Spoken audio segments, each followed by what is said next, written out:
from you. It ain't from me. So next time, I'm gonna just really ask you. I need the manager challenge. I got nothing for you, man. I used to wonder in the TV shows.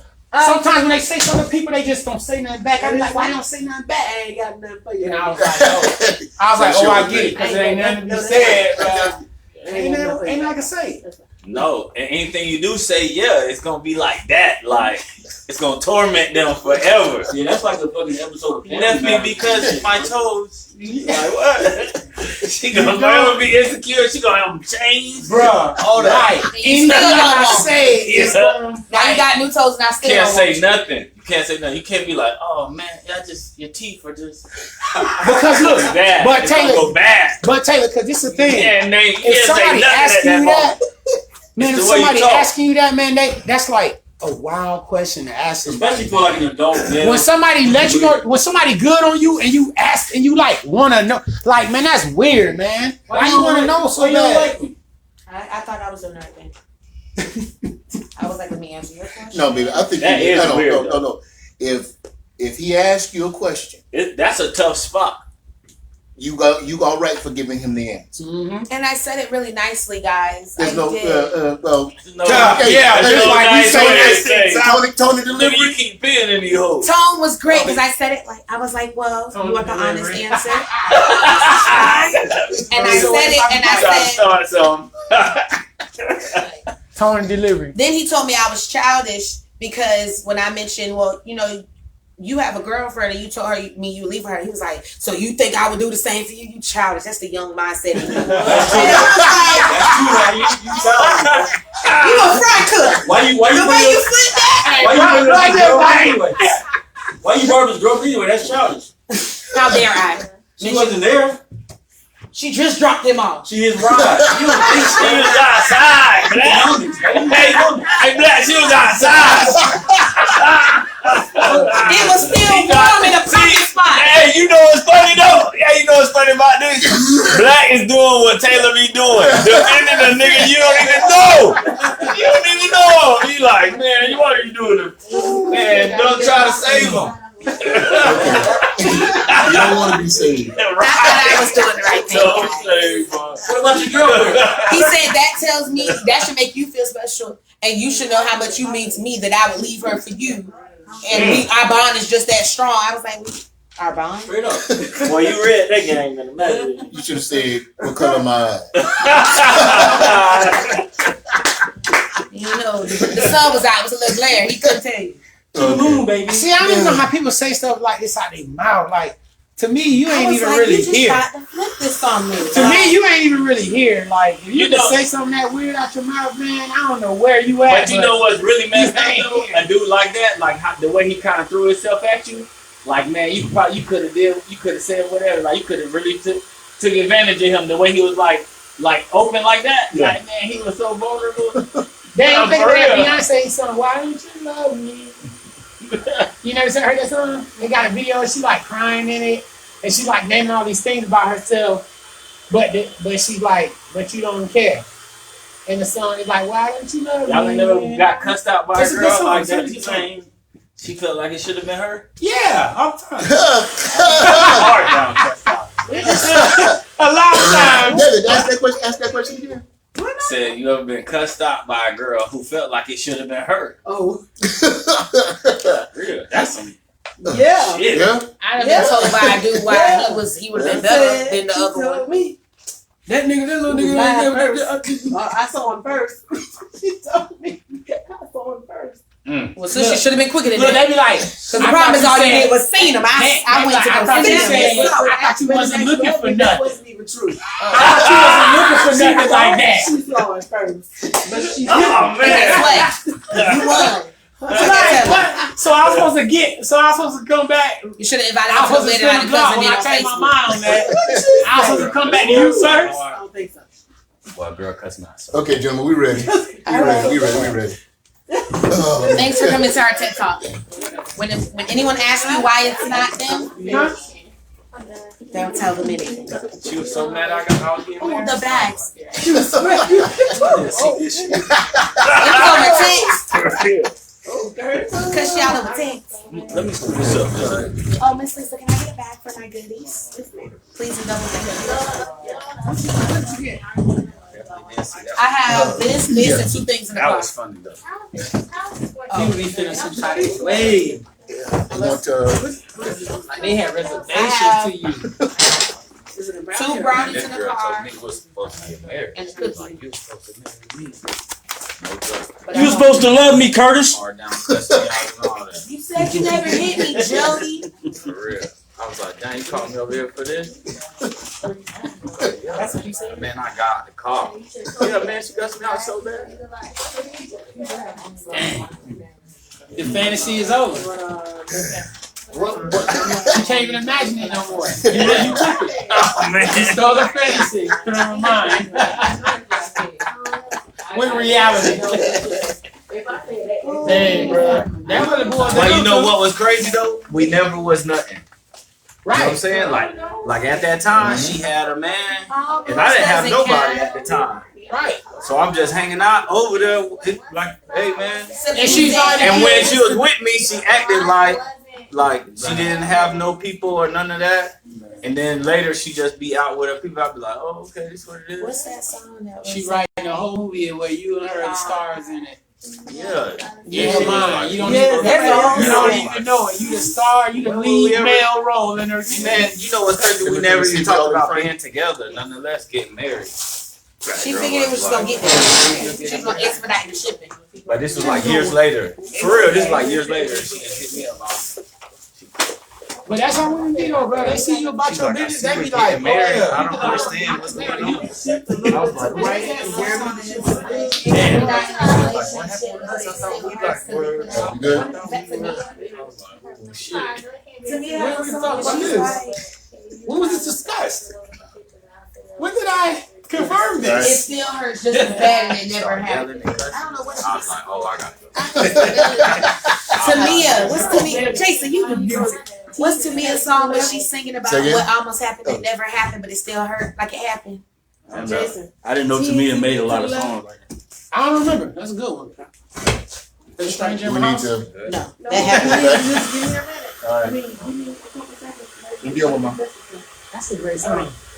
Stranger in my house. Thank you. All right.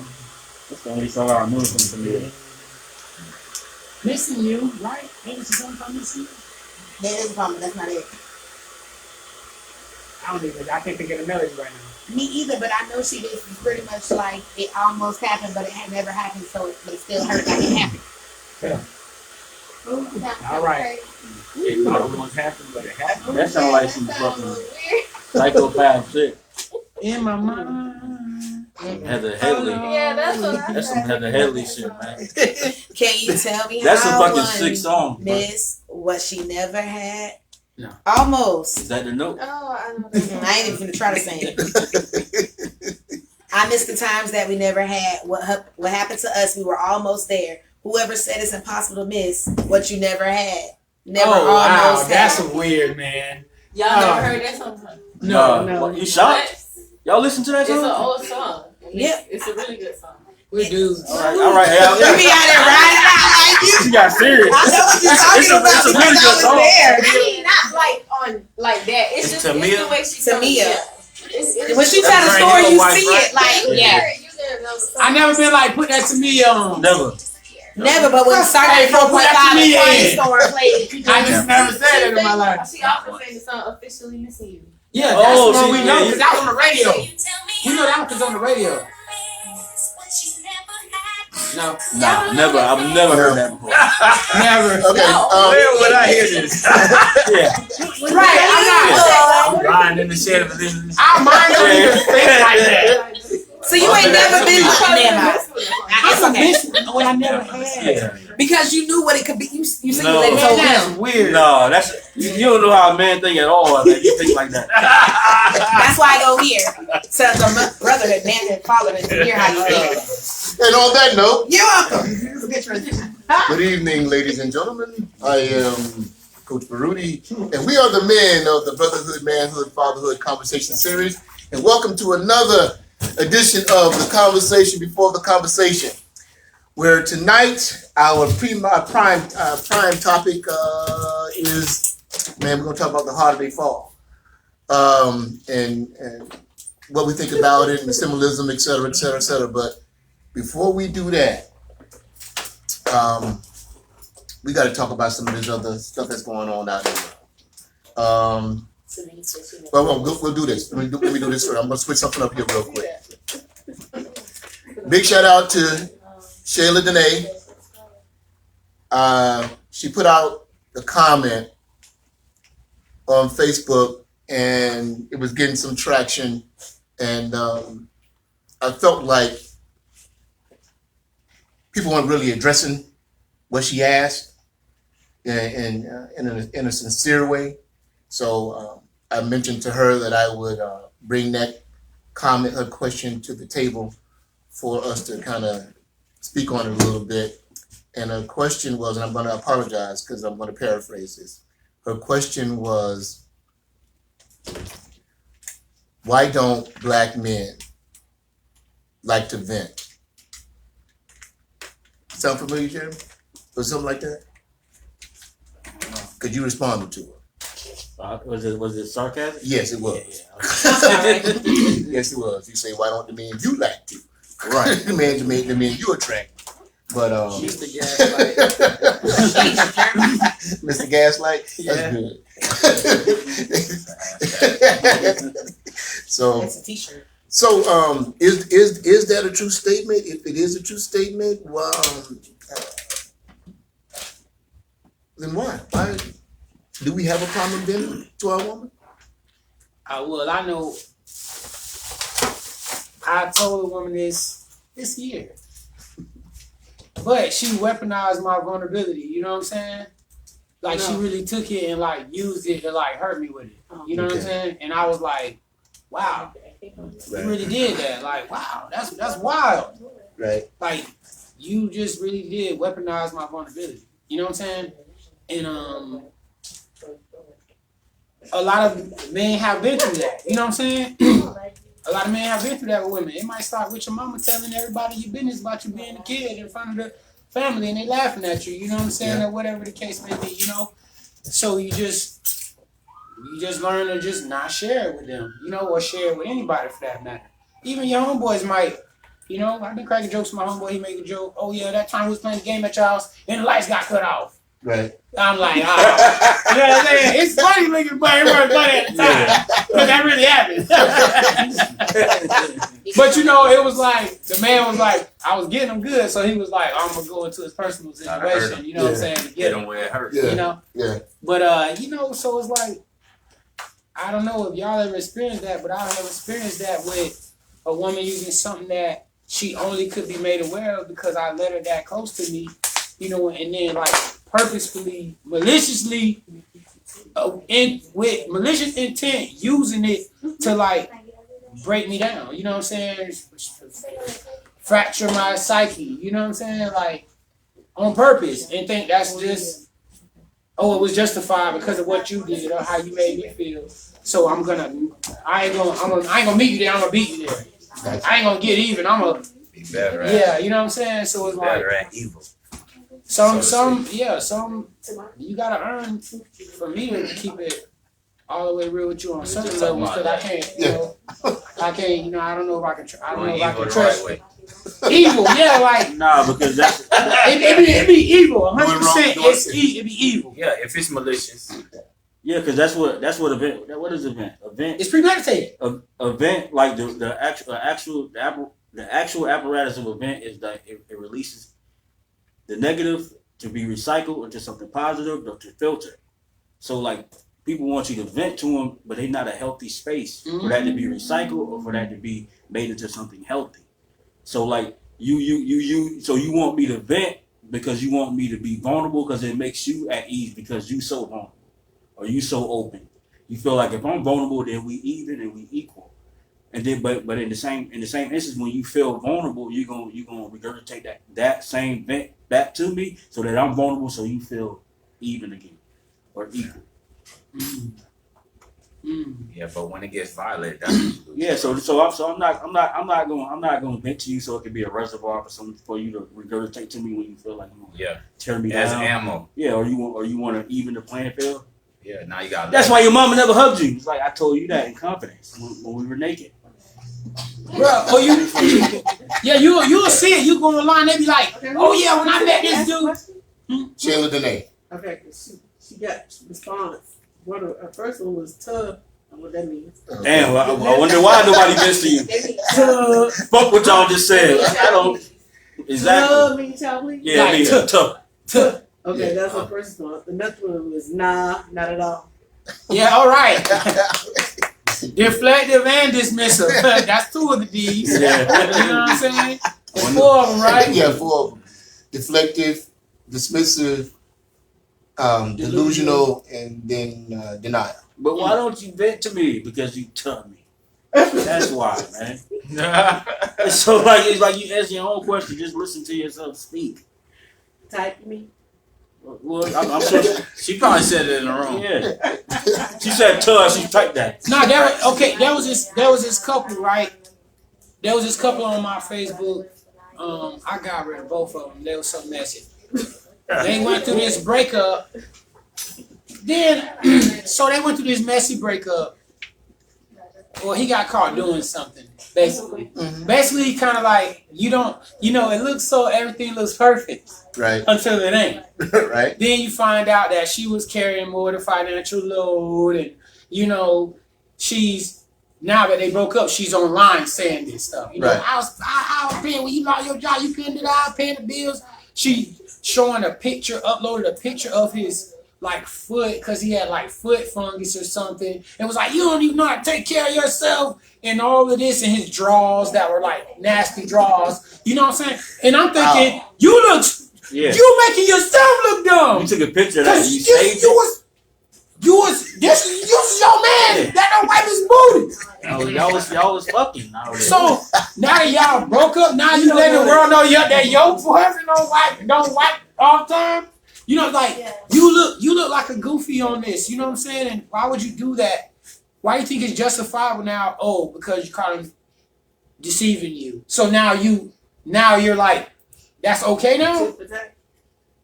That's okay now?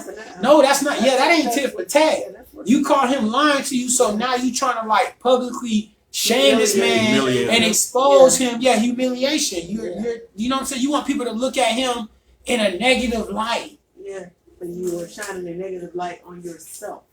But why won't you vent to me? That's why, man. What the fuck? It's just so you are gonna forget. ridiculous, bro. She was like, I helped you fix that foot fungus on your foot. You ain't it's like, damn, I should not told you about it. That man had an affliction. He couldn't figure this shit out. Why don't you use the preparation aid? And he was like, damn, this girl is amazing. I'm gonna stay with her. I'm gonna cheat on her, but I'm gonna stay with her. You fucked that up. But it's not cheating. There's never cheating is never justifiable. But sometimes when the dude is in a position, they being taken care of, and she acting like your mama. You need to go somewhere to feel like a man. But you gotta come back here because you ain't got nowhere to stay. Yeah. I don't condone cheating. But I understand. Yeah, but I understand. If the woman that you live with ain't making you feel like a man. If you need a home, you also need to roam. I understand. Yeah, I'm never gonna condone cheating. I'm never gonna condone cheating. But I understand that Everybody use what you tell them against you. We're not assuming everybody. Not everybody. We're not assuming everybody, but it's never everybody. the two gentlemen who actually spoke on it right now, that was like a life experience. So they're only speaking about their own personal experience. Right. So we're speaking from that space. For me, I know it just boils down to trust, right? Because that's what we're saying. We're saying that we've had far too many examples of it being used in a negative light, in a negative way to harm, to hurt, whatever. At every angle, though. Yeah. When a woman's fed up, ain't nothing you can do about it. But I don't even mean only with a Sing woman. R. Kelly? Okay. Hey, hell have no fury like a woman's scorn. Same thing. Right? So, But not just with a woman though. I think at every turn, we deal with that. Like everywhere, everything we say is used against us or used as ammo. Right. So like, I think that's why our women feel like they can do it too. They see this happen to us in the world. So naturally, our response is that just because of repetition. right. You know, like who's gonna vent in a world where every time you vent, when it comes back, it's like, you know what I'm saying? Like it's hitting you hard because it's like you gave up the kryptonite and then they came back and made weapons with it. Like, what can you do? So, okay, so when she asked the question, of course, I was interested in some of the comments that folks were making because I was thinking that she asked the question from a space where she wanted to see why we don't see them as a safe space, because I thought she wanted to get the information so that she could be a safe space. Hopefully that's what you meant, Shay. By the way, she was a student of mine at Maitland. I mean, not Maitland, Welcome. Welcome Middle School, Welcome Family, Welcome Vikings. So,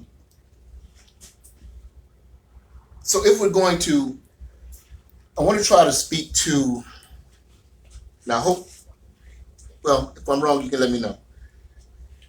What can we, if we want to share something with women about this particular topic and give them some advice and to be a safe space for men, for their man to be able to vent to them, what are some of the things you think we could, what can we offer? Some things we can offer.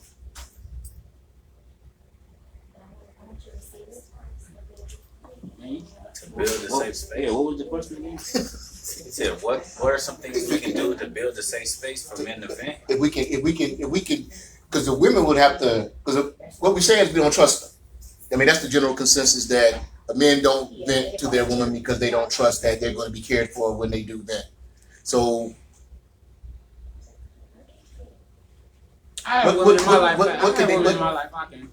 what can they do to be a safe space? So what makes those spaces safe? Yeah. I don't know. Yeah, Trusting experience. You gotta be trustworthy. You gotta prove. Yeah, You gotta prove proving that you're trustworthy. you gotta So prove you would this. have to like I would have to have told you something, and that thing kind of snowballs. You start with something small, and if they can hold water, you keep telling. Yeah, right. That's like it ain't no template, man. That's like asking Not somebody, it's like uncharted territory. How do you know that? How do you know that you're in love with somebody? It's like you don't know. It's like when I know, It works you know. good for a while. Then 3 years later, y'all have one bad year, and then it all regurgitates at once. Yeah, because Then you oh. But that's one thing. So you don't know, those experiences be sometimes long term. Yeah, that's one thing that I think people don't understand. It may be more like a woman thing, but I've only dealt with women, obviously. Well, that's not obvious because the way this world is, whatever. But He said whatever. but the women that I've encountered, they don't realize that one word can, or one instant where you say something that you gonna have to stand on could just ruin everything for us now. Oh yeah. You can have my trust and I vent to you, and then all you gotta say is, man, that's just like your dad. Okay, now that's it. Yeah. Now we back we not even at square one. We at ground zero because the shit is destroyed. Yeah. So Taylor asked a question in the barbershop that kind of speaks to what you're saying. The question was about a break. That if your woman comes to you and she say that y'all should take a break, we should take a break. What does that mean? Something like that. And the conversation went on and on. So the question that came from me to her was, so do you think that if you ask your man for a break, do you think y'all are still together? Yo, right? And Why you laugh, bro? that's so stupid, man. I can't deal with that. But there was this large dose of energy where they said, where the few women in the room was like, yeah. Yeah. Yeah, why would we not be together? And Yeah, so that was wild. Because Yeah, we a lot on the of- break. It's like Ross and Rachel, bro. We on the break. I mean, I'm doing like we on the break, bro. When you at school, you take a break. You ain't doing schoolwork. You on the break. But yeah, Ross and Rachel, she made that man pay. Yeah, man. We were on a break. That man, she wouldn't let it go. and that was, like- well, I apologize to be more. I just want to say this little part. Her question was, That show showed you though. Yeah. right? The question was, if you're on a break and once you get that together, do you talk about what you did while you was on the break? No, we were on the break. I mean, you have you can have a healthy enough line of communication. You know what I'm saying? Like, I would think, especially if you plan on being with somebody long term, you should be able to have honest conversations. You know, even if they get uncomfortable. You know, like, because you have to grow. You got to learn yourself and explore yourself, and there's always more that's unraveling. So it's like the person you're with, you gotta. Ideally, you should be able to share all of these things, knowing that it's a judgment-free zone. You know, that it's a safe space. That it's a I'm here. That's ideal. That's ideal. I ain't saying it's the norm. But people be having different ideas, man. Yeah, and this is.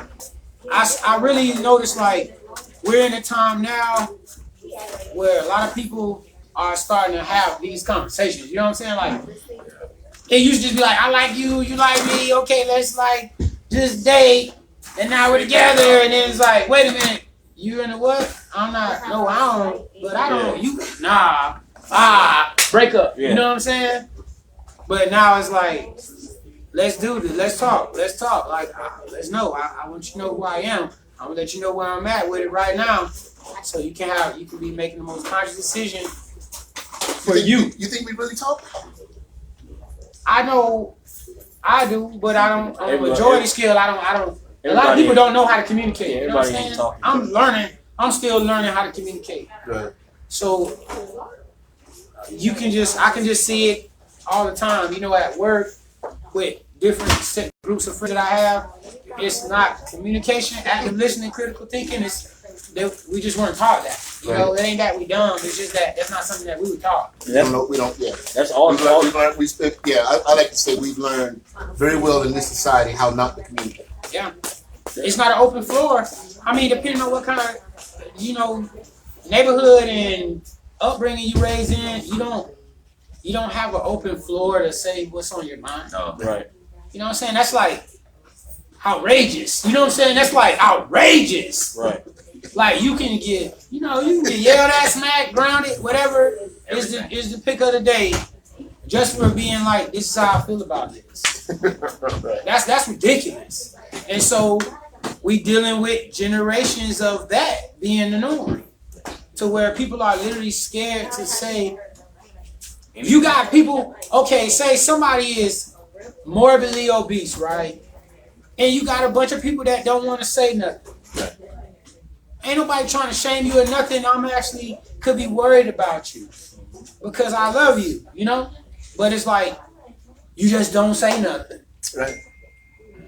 And that happens so much with different things. Like I have went to people at my job and say, "Hey, let me know if I'm doing something wrong. Let me know if I could be doing something better. Like you can let me know." Like they're like nervous about letting you know. It's wild. We have a issue receiving the truth because it doesn't normally feel good. What does that mean? You know what that means. But even all that, like Everything's a lot. Right. when you speak about communication, that shit is like being a doctor. It's like it's a practice. Like it ain't nothing that you like have mastered. Like they don't be like I mastered surgery. They're like I'm pretty good. I'm still practicing. Switch and be perfect. Yeah, it's like it's not even like a community thing, because I know with us, like you said, you don't have that open floor to like express yourself, be yourself.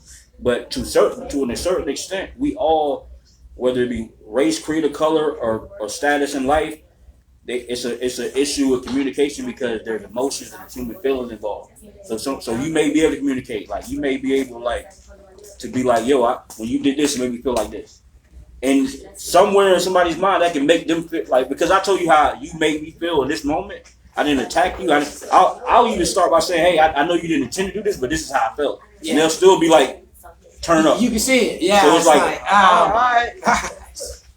So it's like it's a lot of like emotional maturity that we have to practice. Like it's not something that we gonna pick up, because even though like it can be groomed into you. Yeah, but you can groom, but you gonna always have an emotional. We all just humans having an experience. So no matter how evolved or elevated you are, you'll have a moment. If I be like, man, JC, if you're trash, you might, because you know me in a personal way, you might be like, man, fuck Black fat ass talking about my music trash. But somebody you don't know, they can be like, yo, I ain't really fuck with that music. Actually, I'm not a fan of you at all. You be like, well, that's your opinion. Yeah. So like it's a human component that is inexplainable. It's inexplicable, really. So like it's hard to like maneuver because it's just a practice. I'll be like, that's your opinion, bro. I love my music. You gonna say that? I'll be like, damn, that's how you feel. You gonna say that? You like, man, but shit. Well, fuck him, Queen. I'm like, all right. She goes like, all right. You one of the people that I believe would be like, yeah, I'm not feeling this one. You know what I'm saying? Yeah. You're like one of the people that I would trust to say that. You know what I'm saying? Yeah, but just it's not many, right? It's not many. Just an example. It's a new one because it might be somebody who be in the studio with you every day that you don't give a fuck about their opinion when you come to your music. Link is Simon Cowell, bro. So I got shout out to Link. Yeah, bro. I'm in the studio with Simon Cowell, bro. Boy, so I mean, I'm grateful for that though, cause he be like, no, what makes him do it again, do it, try it again, back up, nope. Like I'll be like, yeah, until I finally he knocked it out of me, bro. Because like, if you want to be great, I'm gonna critique you, man. Right. But he'll tell me what I'm doing great too. Right. But he just used to, I be like, golly, I never get it right. And, I mean, you also, I'm like, okay, bet. You want me to do it again? All right, boom. All right, run it back. All right, yeah, let's go. You also have to respect the critique too. Like if I don't, you gotta understand what it is. Right. It's not that if I don't respect you, but if your opinion don't matter to me, I want those people where it genuinely. Oh, that's real. Yeah. Like I genuinely don't care what you say. Right. Facts. Some random can be like you. I'll be like. Yeah, okay. They won't even register because who are you? Right. But yes, I mean, so the way we condition emotionally, and because I know people that they grew up with more freedom. You know what I'm saying? Of speech. They grew up with more freedom of speech, and so it's different, man. When I'm talking to like a man at work. Or like who I live with, like we can have like a heated thing, you know what I'm saying? And then be like, oh bro, I'm about to go slide, get something to eat, bro. You coming? Yeah. Or whatever. And it's like, oh man, this is refreshing. Right. And that's something that people don't understand. Like somebody was watching like one of our shows. And they were like, y'all was over there arguing. I was like, I don't recall arguing. It's just like we just talk like passionate. Yeah. Sometimes definitely be like, no, that's what I'm saying is, and the women will be like, that is so forceful. We like, not really. He's not telling me to shut up. That's just how you talk. I ain't even look at it that way. Okay, I can see why you say that. No, I reject that. And I'm like, you reject that. He's standing on his stance, like it's like a man do. Like, yeah. I don't know. But that's also like. I'll be at work. I work with like predominantly men, and it's like they all like burly men. So we be like, if you don't know that we just talking, you be like, do y'all not like each other? I'm like, man, fuck you, get out the way. They be like, oh no, that's my favorite guy, bro. We going to get lunch. Yeah, and here it be like brothers. Yeah. It'd be hard now cussing each other out, but it'd be in love. Yeah. Yeah, it's never gonna escalate. It's never gonna become something. More like it's not gonna result in violence or it's not even gonna be any of that. But it's always nuanced because we yelling though. Like even it was situations like this. This is a multi-gender workspace in this barbershop. So it's like a moment like where we all was like cracking and jonesing with each other, and then somebody chimed in, and then somebody said something, and then it's something that passed like a month, 2 months by. and we talk about something else, like, well, you said that I was this, and I'm like, damn, I didn't even know that affected you that way. I forgot all about that. Yeah. So it's nuance to the shit, and then even in the credits of that situation, somebody was like, hey, I didn't know you thought about it like that. That's not what I was on. I thought we were just kidding. I thought that's how we interact. But that's nuance, and even that's a practice. Yeah, facts. Because that shit comes out of nowhere, like you ain't even like, damn, I ain't even. So that made you feel like that. Yeah. Because really, that was just a ricochet what you got. Like I wasn't even directing at you. I just was just saying this something funny and witty, and we kept it moving. But it's nuance. When you're talking, for me, I noticed that oftentimes I can make a statement and it's a general statement, and when people are responding, they're responding like I was talking directly to them. Right. So it makes it difficult to answer questions like, when we had questions say, there's a certain population of men that behave this way, or there's a certain population of women who behave this way. Right. Then it becomes personal. Right. So now it's difficult to have the conversation because you're trying to explain to me why you do what you do. Yeah. Right. Yeah, you defending your You defend not realizing I don't even know if I don't even know you. Right. Talking in general. And if you identify with that person emotionally, like if I say like, yo, Lizzo, she look like she's not doing all right emotionally. People who look at her as a woman or like a pillar, will be like, how you gonna say that about Lizzo? You don't know. It's like I wasn't attacking you or Lizzo. It just said from my vantage point, it looks like she ain't doing all right. But if you have an emotional attachment to it, or you feel like you see this person in you. So if I be like, man, I dealt with this woman, every woman that I dealt with, I always say every woman that I dealt with. Right. So like it ain't no like all women do this and women do that. The women that I dealt with, because I only deal with women and I only deal with black women, so I'm speaking in terms of my walk of life.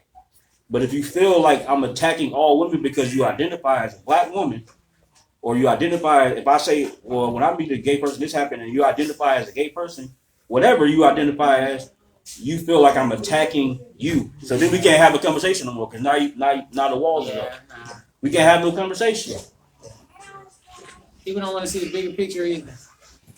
People don't want to see the bigger picture a lot of times. They don't want to hear about it. They don't want to register that it's actually happening. They don't want to have compassion for it. They don't want to figure out solutions and ways to, grow from it. They just want to be like, I ain't like that. Right. So I'm going to reject everything that got anything to do with that. Yeah, that's the Yeah, that's just like a horse with blinders, you know what I'm saying? And people want to be blind intentionally. And that's something they don't want to see. They don't want to see. They don't want the accountability or the responsibility that comes with being aware of this, and you know what I'm saying, seeing it happening. And that's happening to people, and people are suffering as a result of it. And they don't want to process all that. They don't even probably know how to process their own. I said that was quick. Did we get the stuff? Okay. So it's like, and I mean, I get it, because people don't even know how to process their own emotions. Like, we're learning as a collective more now about, like, it's becoming more of common knowledge that you are, like, you're the life you project is coming from how you feel about it. Like, it's now becoming common knowledge of just that simple thing, like, this is what you make of it. And now people are knowing it, but then there's also a process of actually now taking something and making it usable. Yeah. Right. Yeah. So that's a whole different thing, because people say stuff all the time, but for the most part, people actually, and I learned this real early when I started coaching, because I would say, oh, you have to do so and so and such and such and such and such, and people say, well, how do I do that? And to me, I was thinking, okay, wow. That's a really good question. Yeah. Right. So now when I say do so and such and such and such and such, I can give you some ideas, some avenues for you to, see and kind of figure out which you feel more comfortable with, fits you best as you move, and then and after that you kind of play with it and see which direction to go in, and then once we figure out the style, right? Because there's so much you got to figure out. what the communication style is, what the listening style is. You gotta kind of figure all that out and get all the nuances when you're dealing with someone. That's why it takes a moment to like understand how to communicate with this particular person and get them to hear what you're saying and not hear what they want to. Them not hearing what they want to hear. So, man. Yeah, because some scam artists. I be seeing all these scammers online talking about just love yourself. Just okay, like Yeah, now what? yeah, like man, that's such a loaded thing. Right. You know what's I love myself today. Okay. That one's funny to me. I love me. And I'm not, it's okay, so what's love? How do you know you love me? Right. But those become, okay, so we ain't gonna get into that. Yeah, we ain't gonna get into that. So, this is one. Doing the things that are really healthy for you. They love the illusion that they created for themselves. The ideal, the image. Yeah, it's like not real. Yeah, it's not real. And they'll fight to the death to maintain. They love a lie. Something that's built on lies. People hold on to like the repetition. It's like you don't know though. I'm comfortable with this. Yeah. I don't know what that is. And people in love with the parts of the, I guess the best word, the parts of the toxic that works for them. Yeah. So people are in love with that. That's why that's in anything. Or it gets there. Not that it. I don't know. Does it work if they get an outcome that they want? Is that the same thing as it working? Because it's like just in general, like people. I don't think it's working. It's like because things don't. It's kind of like what is called when you rig something up. When you rig something up to work and you just make it work. Oh, we just call it niggery. Exactly. I just don't use the N word. Oh. But yeah.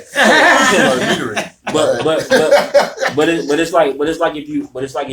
if you rig something for it to work and it worked for you, you don't care if that shit look janky or if it worked janky, it just worked for you. Yeah. So like you get being the illusion. Yeah, you get somebody 89 Regal and they be like, you just jiggle the hammer, put the screwdriver in the ignition and it's gonna start. You be like, I can't go to Winter Park like this. I can't. No, a coping mechanism is something we put in place to kind of get us through whatever we're going through rather than heal.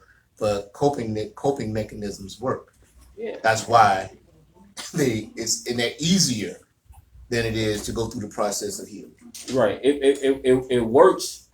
Or if you think it's working, then it works. But it might not be working. Like you man, why I can't have no healthy relationship with the opposite sex or anybody that I'm dating? It's because you think that your coping mechanisms are working, but they not. Right. It's just like you survive. Like we have this thing. Like if we survived it, then it didn't hurt us. So like you hear people be like, I whoop my kids. My mom whooped me. It's like you kind of a fucked up person. Right. So like, but it feel like it worked. You know, like Will Smith said something interesting about like he was like there's like basically he was saying like there's a persona that's Will Smith, but that's not really me. That's not really Will Smith. But that Will Smith that persona has made me rich, has made me famous, and made me be everything that people want. But it's not me. So a lot of this armor that we put on to protect ourselves. It helped us acquire things that we want, but it's not us. Yeah. So like that's why like I don't fall in love like with the persona, Jus'Black the persona. I still got to go home. I still got to call my son and give him money for having good grades. You know, his part report just came out today, so he made sure that he FaceTime. FaceTime me for nothing else, but he made sure that hey, Dad, you see what I'm doing over here, Dad? You see what I'm doing, right? But I had to understand that there's a persona, then there's a person. Right. And if a persona helps you get you through the day, then hey, I respect it, but realize who the person is too. Because again, like I said, it may feel like it's working, but if that shit ain't right, it ain't working. This is you just existing in it. yeah. This is one. I've heard Devin go in on a couple of times, and I was like, yeah, we need to pop this at the table. So, do black folk? No, does anybody care? I mean, genuinely care about black men? What we think, how we feel.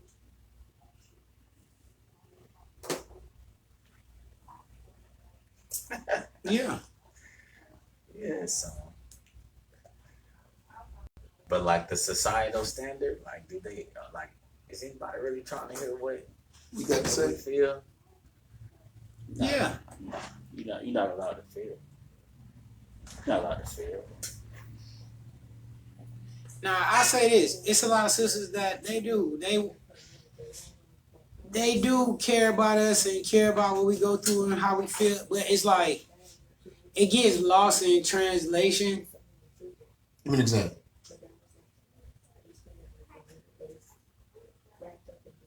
Like sometimes I think, okay, like they want to hear about what you go through, but they can't. But it's like they can't really process it. You know what I'm saying? They can't really process it. A lot of them to really feel like what you're saying. You know, Right. but they can feel how you feel about it, Right. and they care about that.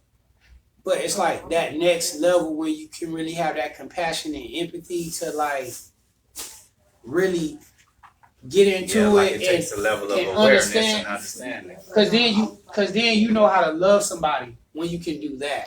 You know what I'm saying? Like it's deeper. Like I can feel for you and be here for you, but then it's like when I can be so close to what you're going through and feel it as much as I can, where now I know exactly like how to love you. Yeah, I mean, but Because What's I the don't really- difference in what you're saying though? a lot of times the things that y'all saying to us is kind of productive, but in your own way, But you you're mean trying- well. Yeah, you Yeah. mean well, and you think this is what's good for me and what will help me, but the way you're going about it kind of shows that you don't really know me like you think you do. And also the reverse is also true. Yeah. So like as a man, I know for me if I'm with a woman, I'm with my woman, and she's saying like, man, this happened and that happened. I didn't like when this happened. I like this happened. As a man, I'm programmed, I'm conditioned to like want to fix it. And sometimes all you needed for me to do is listen. So all you needed to do for me to listen, and then you work your way through it. Mm-hmm. Oh yeah, I just wear my hair that way, and then that's it. Like damn, I thought this was World War III. But also on the flip side, it may be a moment where I was venting and I needed you to help me fix it, and you just thought that I just needed to be heard out. So it's another episode of miscommunication because we just practice. Like we trying to figure it out. So like you may feel like basically, long story short, you may feel like you helping in the way that you're helping, and I may not needed that help, and then vice versa. And then I also may not been understood what help I needed, and didn't know how to verbalize or tell you that. So does that dictate if I care about how you feel? That's the question. But it may not, but it may feel like you don't. It may feel like you didn't care, or at least you didn't care. Like I think humans, we have this thing where we want you to do exactly how we want you to be and do exactly how I saw it in my head.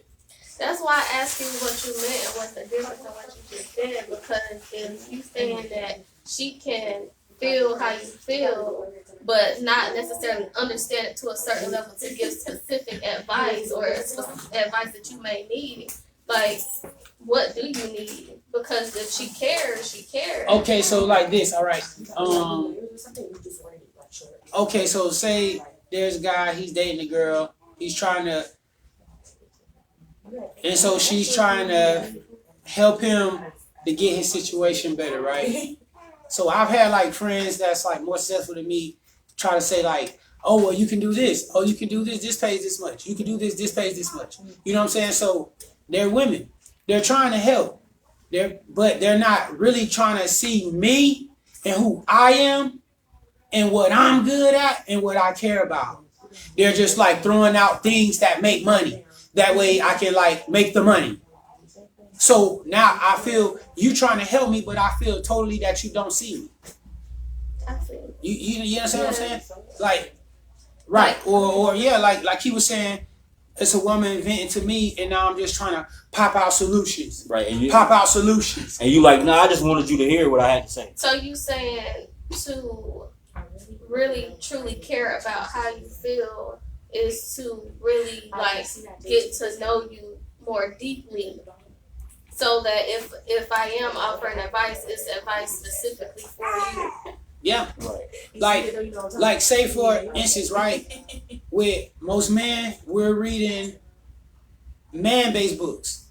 Most women are reading women-based books. Right. You know, but I tell my women friends to read The Way of the Superior Man. You know what I'm saying? Read that book. Don't just read Queen Afua, you know what I'm saying, Sacred Woman book. That's dope. Now read The Way of the Superior Man too. Because you need to understand the feminine, the masculine. You know what I'm saying? You feminine, you learning about your feminine, but you're not learning about the masculine. A lot of men, they working on their masculinity, but they not learning about the feminine. But it was raised by a woman, so they still. But and she probably wasn't even tapped Right, into. so You know what I'm saying? It's all twisted. So it's like that's the deeper level of the disconnect. Is that we want y'all to see us and y'all want us to see y'all, but neither one of us is going deeper, right? Right. To really be like, let me read a book by black women towards black women. Not even just reading the book, but like really just having those experiences with each other, because like you were saying, it is something that you practice. Like, so you do have to like have a certain level of trust to get deeper with somebody. Yeah, I think this is why this is a topic, because I mean, it didn't come up specifically about like a specific woman, because you know every situation will be different, and you know different variables to dictate. But like you know what society like been pushing lately, especially on TV, like man, is that like you know nobody's trying to hear what dad's saying or like the husband saying like on these shows. So you know society is moving that. You know, so I wasn't saying in anybody in particular or no set scenario of like in a relationship. It's just society isn't trying to hear that. You know, I think that's what they're trying to do. Now we definitely have some women who care about what black men feel. You know, that's without question. You know, we all know some women who definitely care about us and care what we feel. But like society is trying to perpetuate this new thing where like nobody's trying to hear what no black man's saying. You know what I'm saying? Everybody's like, when it comes up, then everybody's saying like what their strife and trouble is. Right. And that shit is like discrediting what the black man be going through. Because I mean, you can't even that's post what somebody saying, "Oh, y'all do it too." Oh, yeah, y'all do it every day, and it's like I never said that doesn't happen. Right, and that can I somebody talk get about killed, what and then happened somebody's like, you know, black on black crime is still going too. Yeah, it's like oh, thanks a lot, bro. It's like, how the fuck does that bring? Thanks for caring about us. Like that doesn't. That's because we teaching equality and not connection. Like it's everybody want to be equal instead of like, yo, we nothing without each other. Right. So like what are we talking about? That's everybody got to fight. Everybody got a plight, but we all are the fucking same, bro. Like you need just like you need the masculine, you need the feminine. Just like you need a man, you need a woman, or whatever you need that together. Yeah. So, I said this earlier in the shop today. I say this, and I really don't say it in this space because you know I didn't want to smoke, but I guess I'm ready for it now. The problem with feminism is that it is feminism, and the problem with feminism is that it's lacking balance. So when we're pursuing whatever it is we're pursuing, because I don't want it to, I hope it doesn't come across as though I'm trying to discredit the reasons for the movement. I am. Right? But what I am saying is because there's so much, if the focus is there, then we're not together. Right. So then it's not balanced. Yeah. So, I mean, It's another way to I mean, divide it. yeah, I mean, It's like a shirt that say the future is female. You know what I'm saying? And it's like, okay, where the men gonna be at? Right. Or like that would just be weird if I had a shirt on that say that the future is male or men. Or, What's the definition of feminism? And basically, everything. No, I'm saying. No, I'm saying. I mean, the definition he read out. No. I mean, real. Like, basically, it's like anything a man can do, a woman can do. Right? That's feminism, right?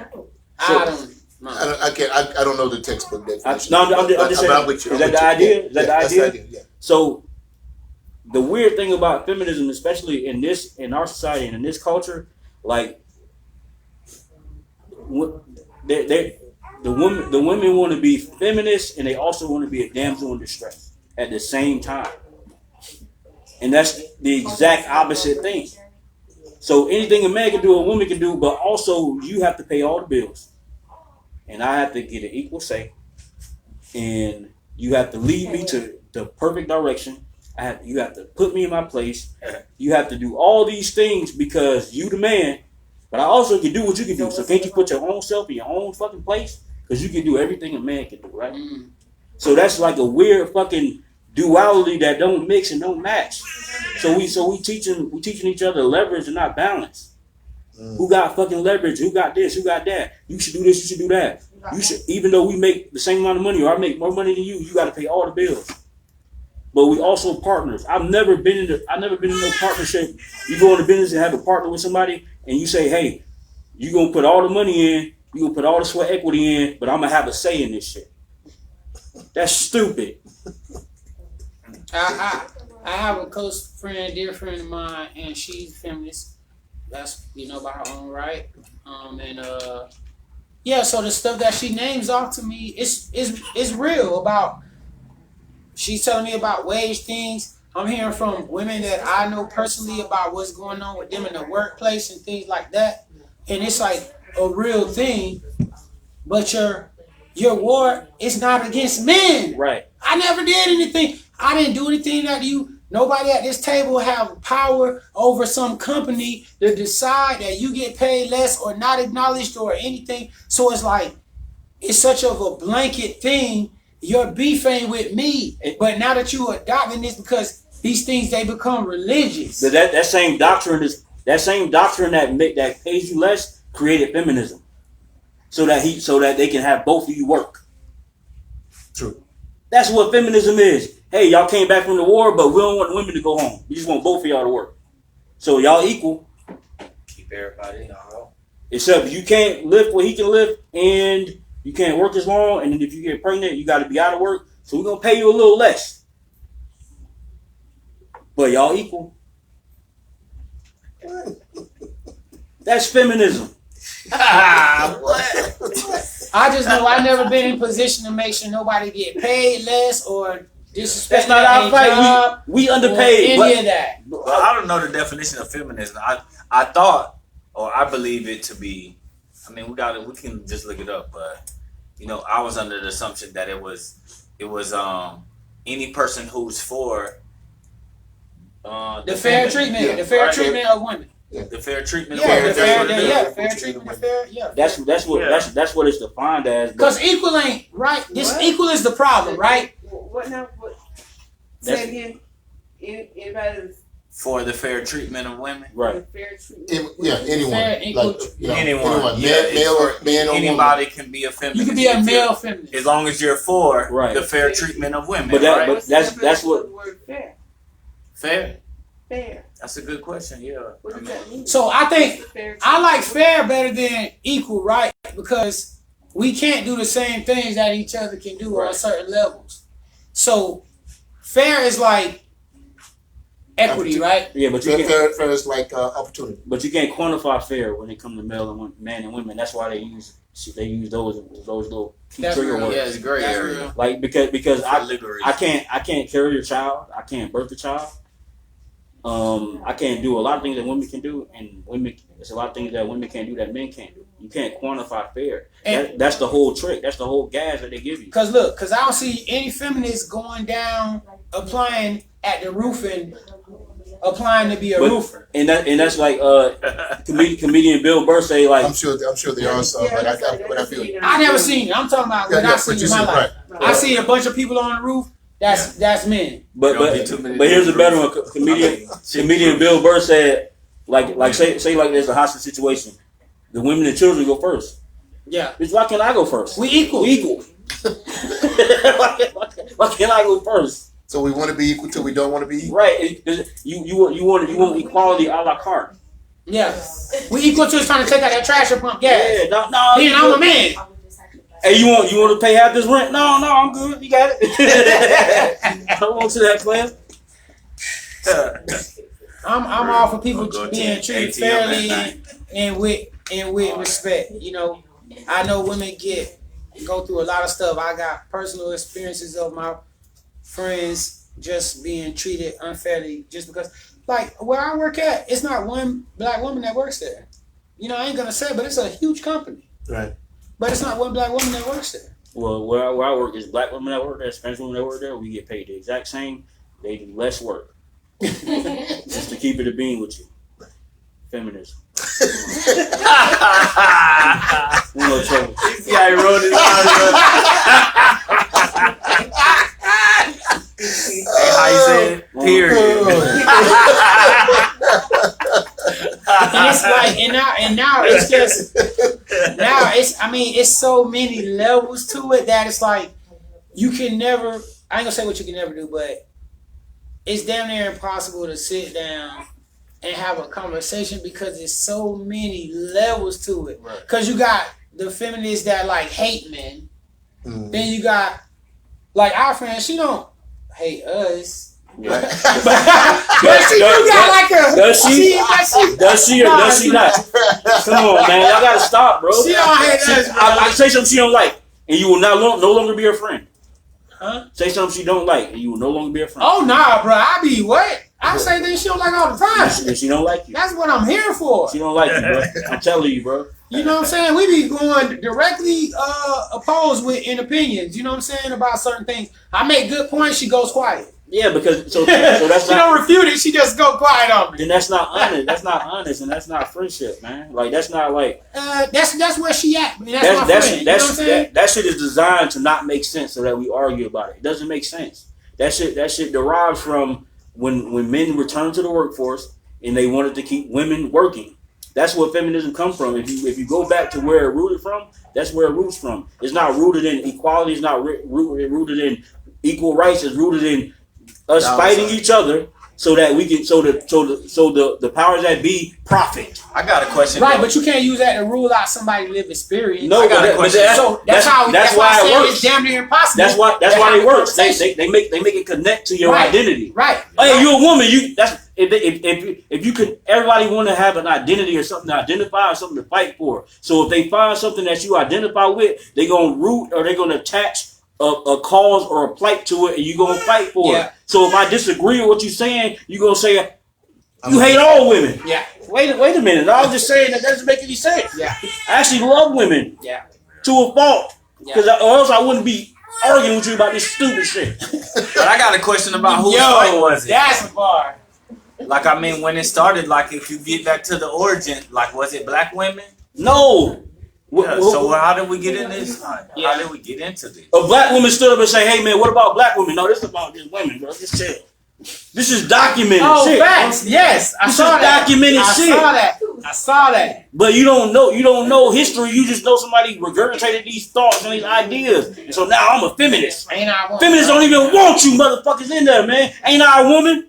Ain't I a woman? Nah, you black though, so like it kinda ain't the same. Yeah. But y'all fighting for that shit. So but it didn't even pertain to us. Y'all friend. And she from the origin. She's fucking brilliant, this is but from so the origin dumb. of this. That's what I said to my feminist friend. You weren't even included. Now you're trying to jump in. Yeah, we never did any of this to you. Neither did we ever have the power to be able to decide that this was going to be done to you. And the brilliant black woman say, "Aren't I a woman?"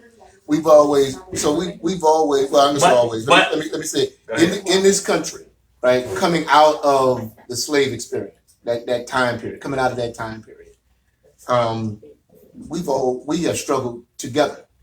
Black men and black women have struggled together.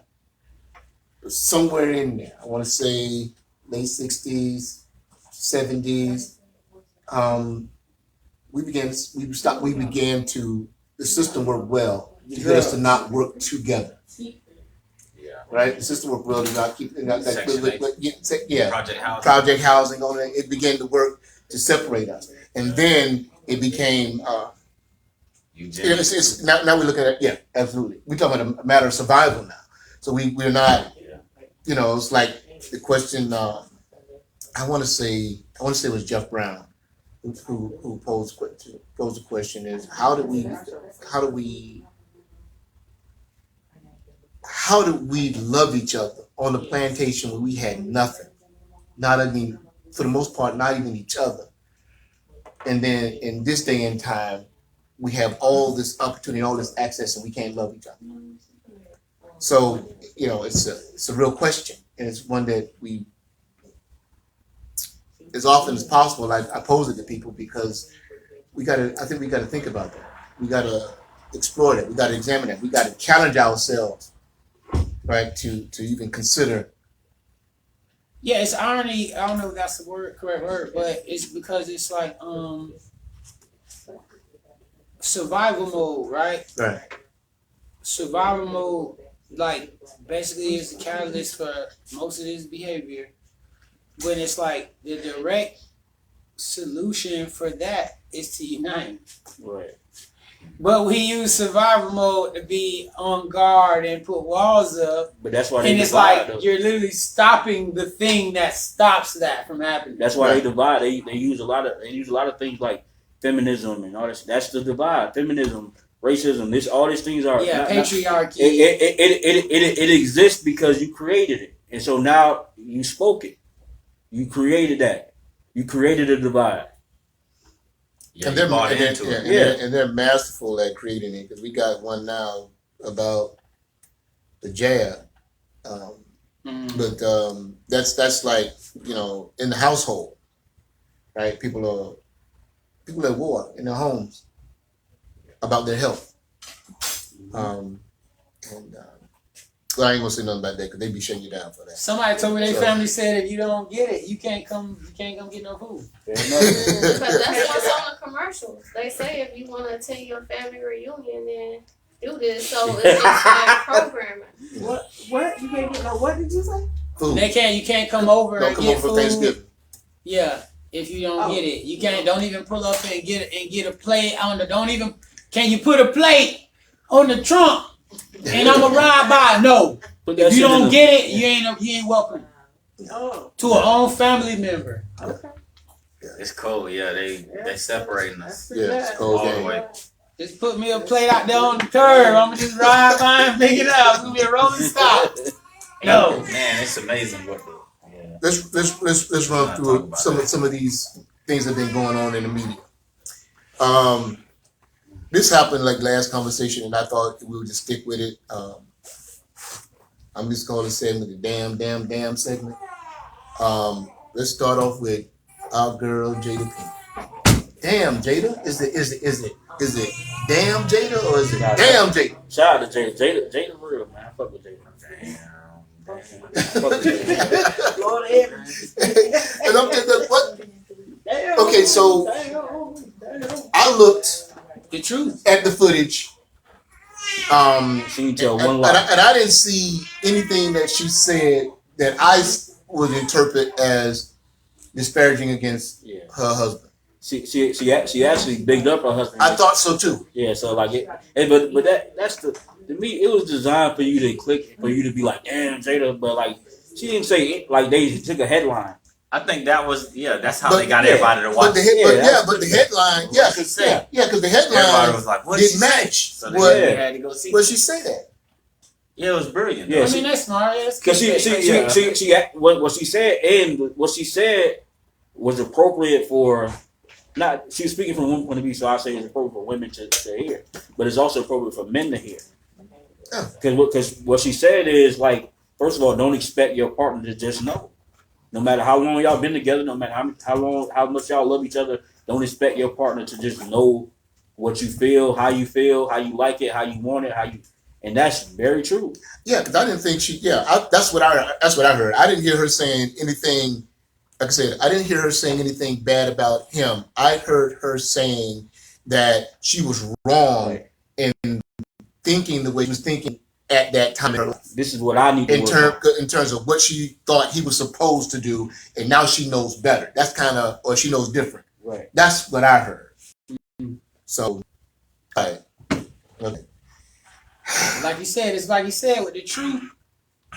People don't be, man, I don't know what it is about the truth. Yeah, it's like, it just makes people uncomfortable. But that's also the internet. The internet allow you to say your opinion without having an opinion. Yeah. So you just say shit. Okay. I was supposed to, well, I said this, I believe I said to everybody that when we had this next conversation, that I was going to apologize for calling Stephen A. Smith a coon. Nah, he cooning right now. I don't even like that term, but he cooning like a motherfucker. And then the whole thing with Aaron Rodgers popped off. Did it again. Damn, Stephen A. Smith. And you seen, what was that? Jay Williams called him on it? Yeah, and he still. And he danced around. That motherfucker was, he looked like fucking Chris Brown. He danced around. We all know that man's job, bro. We know that man. We all know that man's job. But That man make $37 million a year to be able to. He's able to say what certain people can't say. This motherfucker said Kyrie betrayed. He's this. He lazy. He don't want to do this. Aaron Rodgers come around. He looked like he lost his best friend. Like man, players fuck up, man. That's my dog. But like this, it's okay, Mouse. Okay, so like, okay, of course, I get that he gonna do what he does. I mean, that's why they pay him what he paying. What can you say about John Legend?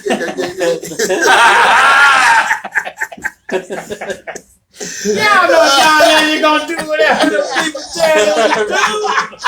I'm saying. So, but y'all ain't a surprise, man. Right. I love it. But when people are defending what he's saying, like what he's saying, okay, I listen to him. Like I try not to, but every now and again I'll go to see. Yeah, he's still there. It's hard to watch. Right. Yeah, it's challenging for me. Him. There's a couple more of them. Like they're challenging me to watch. Right. But I will go back and say, But anyway, in his rant against Kyrie Irving, one of the things he said was, because his part of his thing was that Kyrie went out and got all these guys to come play with him so they can win a championship. And then now he's not going to do what it takes to be a part of winning the championship. But he also said, in saying that, he said, granted, when he did that, it was before COVID. Yeah. So then if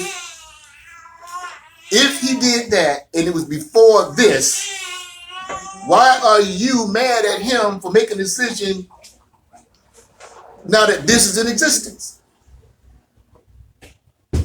You kill your own argument with your statement. It was a different world then. And now this is the world we're in, and I am going to take care of me and mine.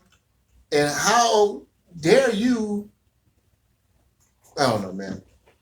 I don't know. I just like I said, I was going to take it back, but I'm gonna just say I was going to take it back. I mean, what a lot of those guys are saying, man, they just sound like they get paid to be there. Yeah, they sound they sound like I'm not. Hey, I made it. They sound like I made it to the 3% of humanity, and I like it. And I ain't letting up. I ain't letting it go. And I like it here. Now, like I said last time, like anytime I see black men coming at black men because they actually being black men, I just take issue with it. I pause because it's not always about the money, right? Okay. Damn, the baby. The baby done did it again. I didn't see any of that. Whose baby is this? Shout out to the baby, man. If I tell you to leave, you gotta leave. That's all I got to say. If I tell you to leave, you gotta leave. I don't understand. I'm not.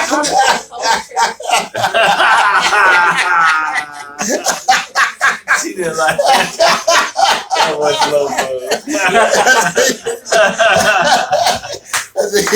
So you gotta go. You gotta go.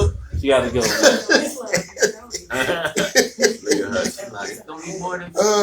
You got. I don't know. You got lift. It's just too weird. That stuff is weird to me, man. That stuff is weird to me. I never think about I'm getting to it with somebody. Let me go live. So when that's Thank you. So I don't pay attention to stuff like that. Somebody said that. Yeah, I don't pay attention to stuff like that. I don't know. I don't understand men going live and when I don't. That's not a part of manhood. I know nothing about. Yeah. He was protecting himself. That's what he was saying. That's Yeah, why the fact that you went live with your camera. Yeah, I never thought let me go live right now. Yeah. Man, what y'all expect from a baby, man? It's the baby. Hey, man, I don't got no problem with the baby, but we see, man, he gonna do him. The baby gonna do baby, man. Babies act up sometimes. Y'all just gotta know this gonna happen. Y'all mad he act like a child and his name is the baby. I don't get it, bro. Yeah. His name is the baby. Yeah. A grown man that calls himself the baby. So if I ask you to leave, you gotta leave. And if I go live, then you need to twerk or something. I don't understand. But we don't know the whole story. We just talking about that. What was this? But on another note though, you know, if it went like how they kind of say, like she had something sent to the house and she had been there, he trying to get her out. Like, yeah, maybe putting her out was a smart move in the scenario, it sounds like to me, but the way he went about doing it was wild. You know? I mean, but before y'all say he shouldn't have went live, keep in mind she did get charged with a simple assault. So like, if he didn't go live, then I ain't say he shouldn't have went live. I just think that's totally assault, weird. Battery, maybe murder. I'm just saying. I wouldn't have went live, but I understand. That's what I'm saying, man. Some bop in it.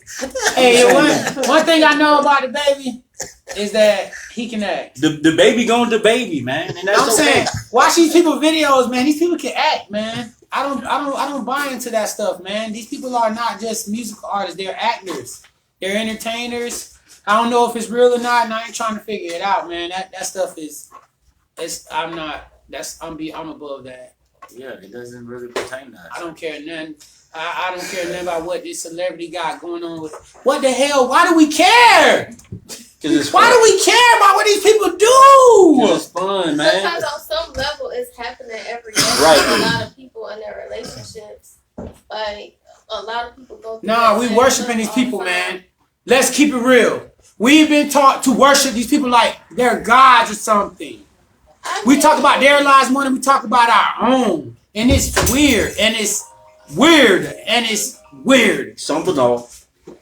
It's just yeah, like even with the man, I don't know. And to each his own. Hey, get your money, everything. Talk about it, use it for. I know it's never personal when we talk about it. We just take the situation. Right. You know what I'm saying? But even if you don't, and you use it the other way, fine. It's a way for everybody to do what they do. But for me, I think a problem in this country is that we turn these people into something different, man. We turn these people into something different. But that's and it affects people's brains and minds. That's human nature. That's human nature, though. Bro. Is it? It is. How? When? Explain that to me. When in human nature, where that happens, that naturally. I am if you relax. Okay. I'm about to go live, bro. Go ahead. Get a little bounce on my day. I'm about to debate with your ass, man. Shit. No, but That's we doing. That's cool because we doing. He actually just rechanged it. Now people ain't going live no more. They gonna go debate. I want to hear this. I want to hear how this is human Make me nature. go to baby on it is like like that. For as long as time has been documented, it's been celebrities. It's been people that entertain and they've been exalted as celebrities. And it is a such thing to have like a godlike quality or talent that people want to like see and emulate or like if somebody can sing and you can't sing, you'll be like, damn, that's amazing. So, But do you care about what's the name that he got another baby from? What's the name over there? I don't care. That sounds like gossiping women. I don't really care much about nothing but like me, to be honest. But like Leo, like what's going on in my life. So I'll have the conversation. It's off observation, all, right? Yeah, all I do is have a conversation based on observation. I don't really care about like what happened with the baby. As a man, I've been in situations where I've asked a woman to leave. I needed her to leave. I wanted her to leave, and I had no other recourse. And I didn't have the heart to like call the police because we come from that no stitching shit. But like I couldn't make her leave. Couldn't get her to leave. I can't physically remove her. Yeah, no cousin you can call. No, I don't, and I don't. Honestly, I don't have cousins like With the hands. I'm not going. So like, I've had a woman be like, "Yo, I'm not leaving until you fuck me." What kind of woman are you dealing with, bro? I mean, it was my toxic days. I'm better now. Like, you know, I don't deal with that now. I'm just saying, like, No, that was suck though. I've never been in that situation. Nah, like, that sounds like a sucky situation. I'm talking about like when I'm talking about like 19, 18, So 2000, 2018, 2019. Like that kind of shit, man. You got her out.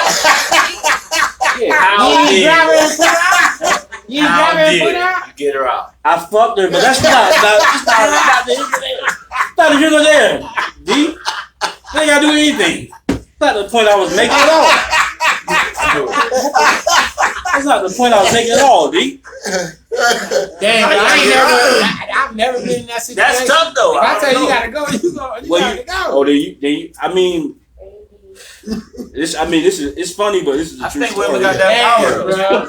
If my girl be like, we ain't going nowhere, I'm gonna be like, you right, we ain't going nowhere. So it's the same, right? No, that wasn't my girl. This is like that's a lot of stuff that you're not getting about this. But look, how long she been living there? Because you know She didn't live you there. can't kick somebody out. They So can't. she had total control over you that day. I'm finna tell you the truth, bro. How many days? She didn't. No. First of all, she didn't. Look. She didn't live there. She wasn't there when I wasn't there. She came. She wouldn't let me inside. Open the door. She come inside. She come into my room. She shut the door. She locked the door. This is traumatizing.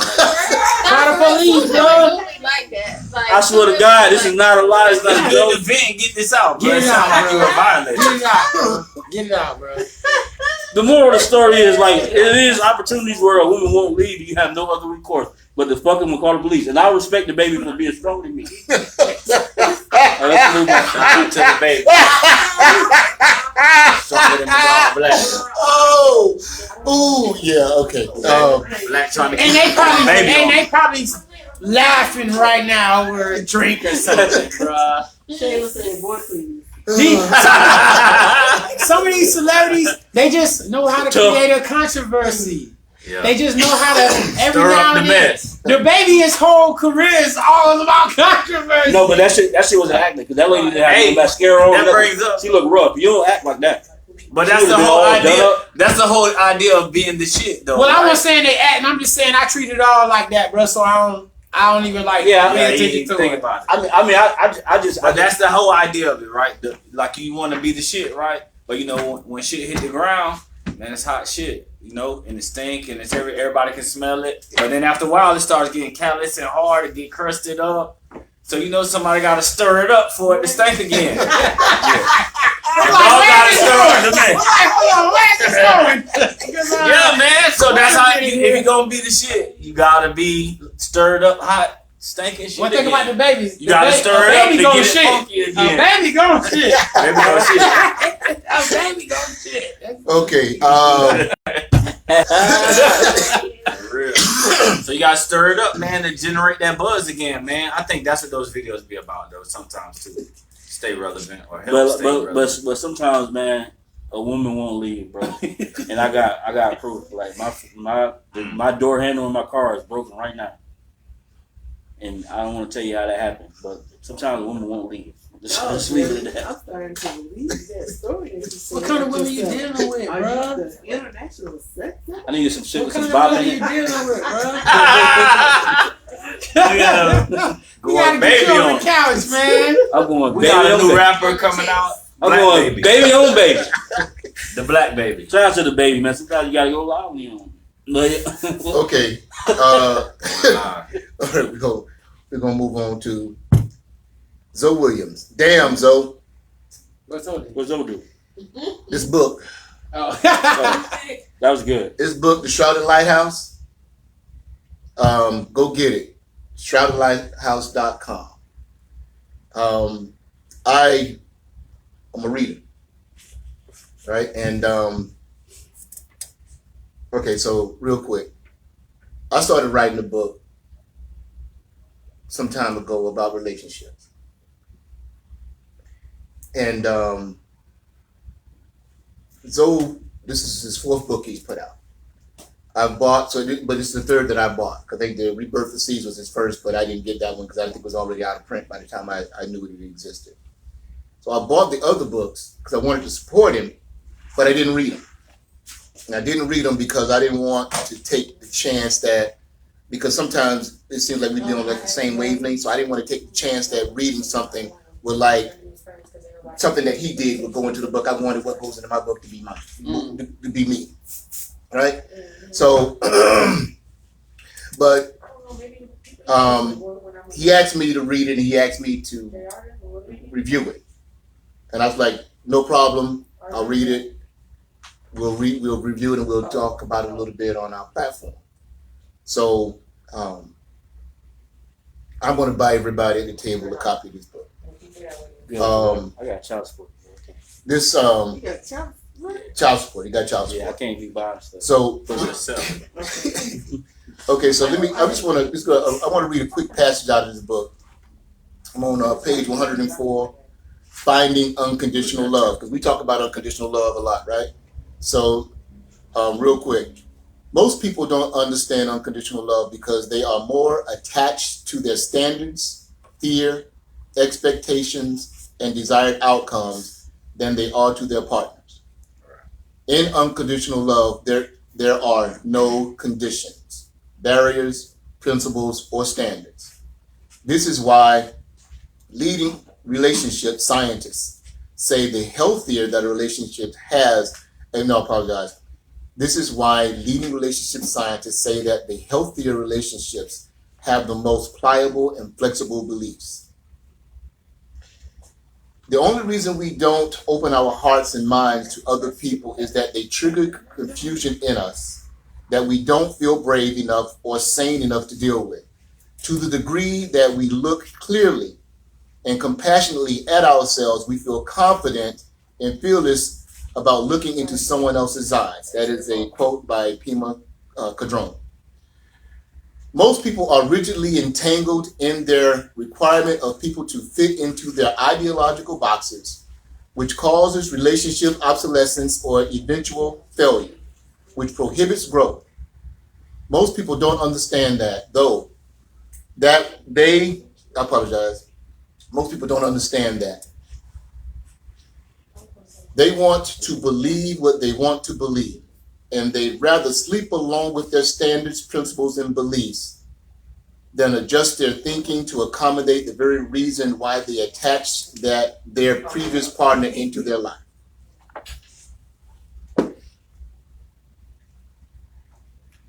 What now?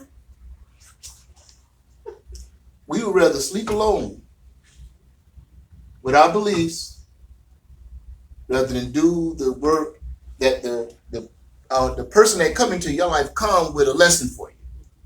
or rather than make the adjustments rather than get the lesson and make the adjustments to be a better person, we rather just stay alone and hold on to our beliefs and our ideas.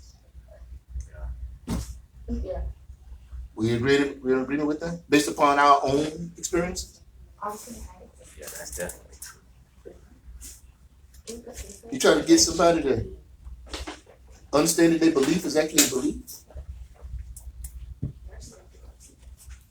I used to, right? When I didn't know no better. The Shrouded Lighthouse. If I don't know, I don't know. I'm good on all that belief. Can I make a comment? Yes, ma'am. I feel like sometimes when you love somebody unconditionally, that can mean that you will be sleeping alone. That doesn't mean that you need to be with them, because like a lot of people that don't, or that are learning how to love people unconditionally, that have those things where they have certain beliefs and certain structures and principles that they want this person to uphold, they make a decision that if they don't uphold them, then they'll sleep alone. Then they won't have anything to do with them. But also they can love this person for all of who they are, understand that those are things that may not align. And you may end up still sleeping alone, but you can still love this person for every part of who they are and love them unconditionally. But if that don't mean they gotta be with you. Right.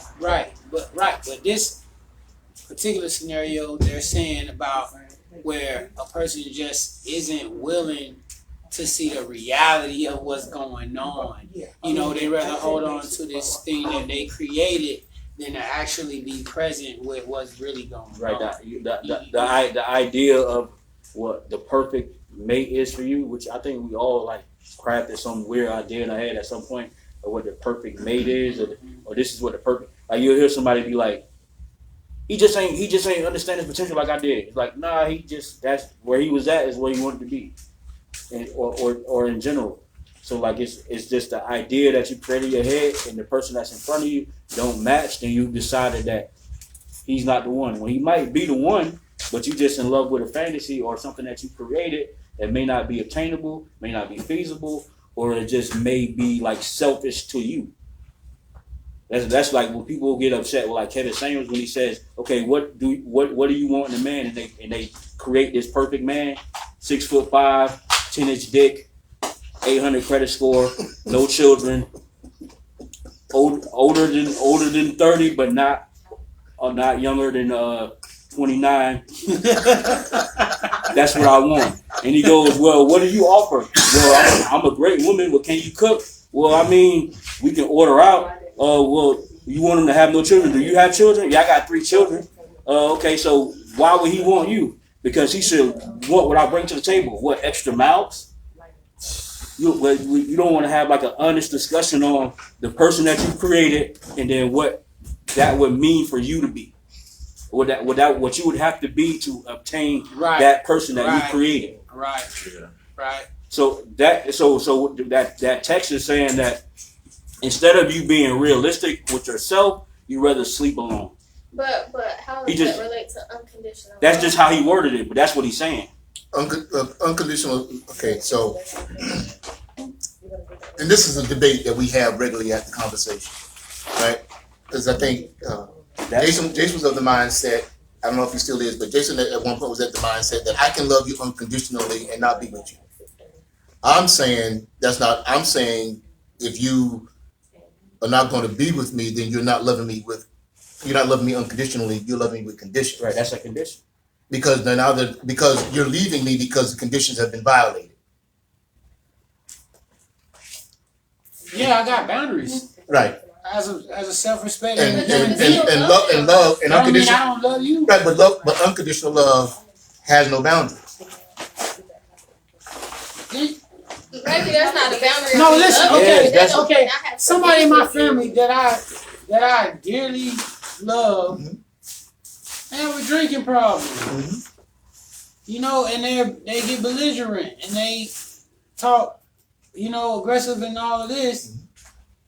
Do I love this person? Yes, I love this person with all my heart, but What I know that to be around them is to be around that. Yeah, but so like this so like now we having a semantical argument. When you say like love, they're speaking in terms of being with each other. How? That's what the text is about. That's It's about not what love is. Like about. letting you abuse me? no, it's not. That's not what I'm saying. I'm not saying that you shouldn't have conditions. I'm just saying that we have conditions.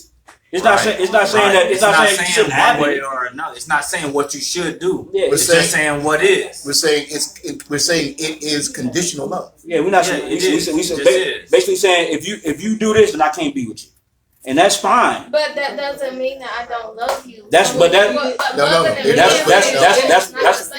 why I say we having a We're saying We're saying it's not unconditional love. We're saying that's not unconditional You're love. not, We're not saying it's not no love. one's saying you're not. It's not love anymore. We're saying Because you it's can not love somebody, it just Right. got conditions. You just not going. So when the word love in this moment when we talking have the about same. love, we talking about being together. Right. It's not saying that you no longer care about it. It's saying like if I love you in a romantic way where we gonna be together, I have So this is conditions. strictly about romantic love. Basically in this text. Okay, I mean, yeah. Okay. So that's why I say There's we always having times. a semantical argument when we talking about something completely different.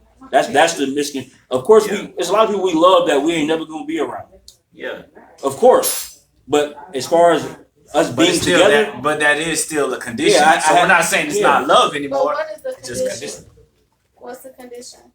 Like I'm not being around you, or I'm not being around you, but There's a Whatever the stimulation whatever you the set, reason is, whatever your reason whatever you is to not be decide. around. right? So it's basically a deal breaker. So you saying what's your deal breaker? So in this text, he's saying that some people create deal breakers that are unrealistic, Yeah. and they would rather sleep alone than to Try to reevaluate fix it.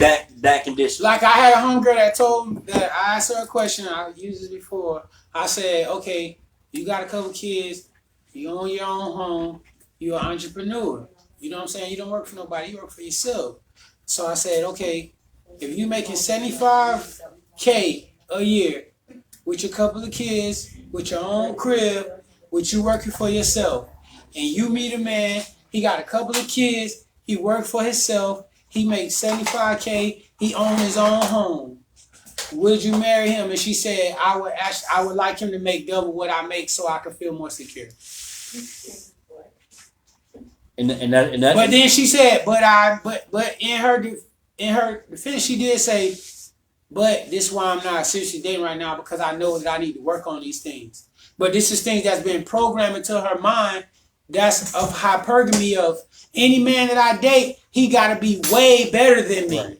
And that's what that excerpt is basically highlighting that exact point. It's saying that instead of reevaluating your conditions that from the outside would seem ridiculous, you would rather sleep alone and be ridiculous. Because you don't want to split your, Because you don't want to break this law you she don't created even for want to yourself. go into it and they like bust everything down because she already been programmed that no, I don't want no man that I gotta bust everything down with. He ain't the man for me. The man I'm gonna be with gonna take care of all of that. I'm gonna save my money and do these things with it or whatever. He ain't gonna need it. Instead of having a $150K household that owns 2 homes, she would rather be single. Right. That's exactly the point. So it's that weird where it's ridiculous, and instead of you just examining that ridiculousness and saying that's kind of ridiculous, you saying like nah, that's my standards and that's it, and then your ass just lonely, bro. But I just don't. I'm not getting a connection with how that relates to unconditional Because love. you because I you get what you you're get talking about getting with wrapped up. conditions and being You with getting somebody. wrapped up in the unconditional love part. You get But wrapped that's up. what it started out. No, but that's why I explain that when we say love in this moment, we're talking about being together. So if you But do, how can that ever mean that? that's why in that text it don't mean that. I mean it means that, but if I don't explain it to you, then you gonna look at the words and say, well, that's not. Even when you explain it, it's just not clear. Because you romancing semantics. You in love with the words instead of I broke it down to you. Jason's broke it down to you. because you like, oh, that don't seem right because my mama love me and she don't always like me or whatever words you feel like. But in this text and in this conversation, it's saying that if we are together, that's what we mean by love. We not mean like no ambiguous or like drawn out definition of love. We saying like in this moment, love means if we're together. And if we're together, these are my conditions. I think in any relationship though, like in any relationship, like if you have any conditions, that means the love is conditional. Right. If you have none at all, it's unconditional. Right. But let's be realistic. Most people have never seen unconditional love. So you probably wouldn't recognize it if you saw it. But is that healthy? I think unconditional love is. I see. Well, an example that I've witnessed is which one healthy? Unconditional love. Right, wasn't because healthy. you're saying no boundaries, like boundless love, like being with somebody Yes, with no boundaries, no that's what unconditional love is. That's literally but is that unconditional love. healthy, though? For who? For both parties. It's healthy for the.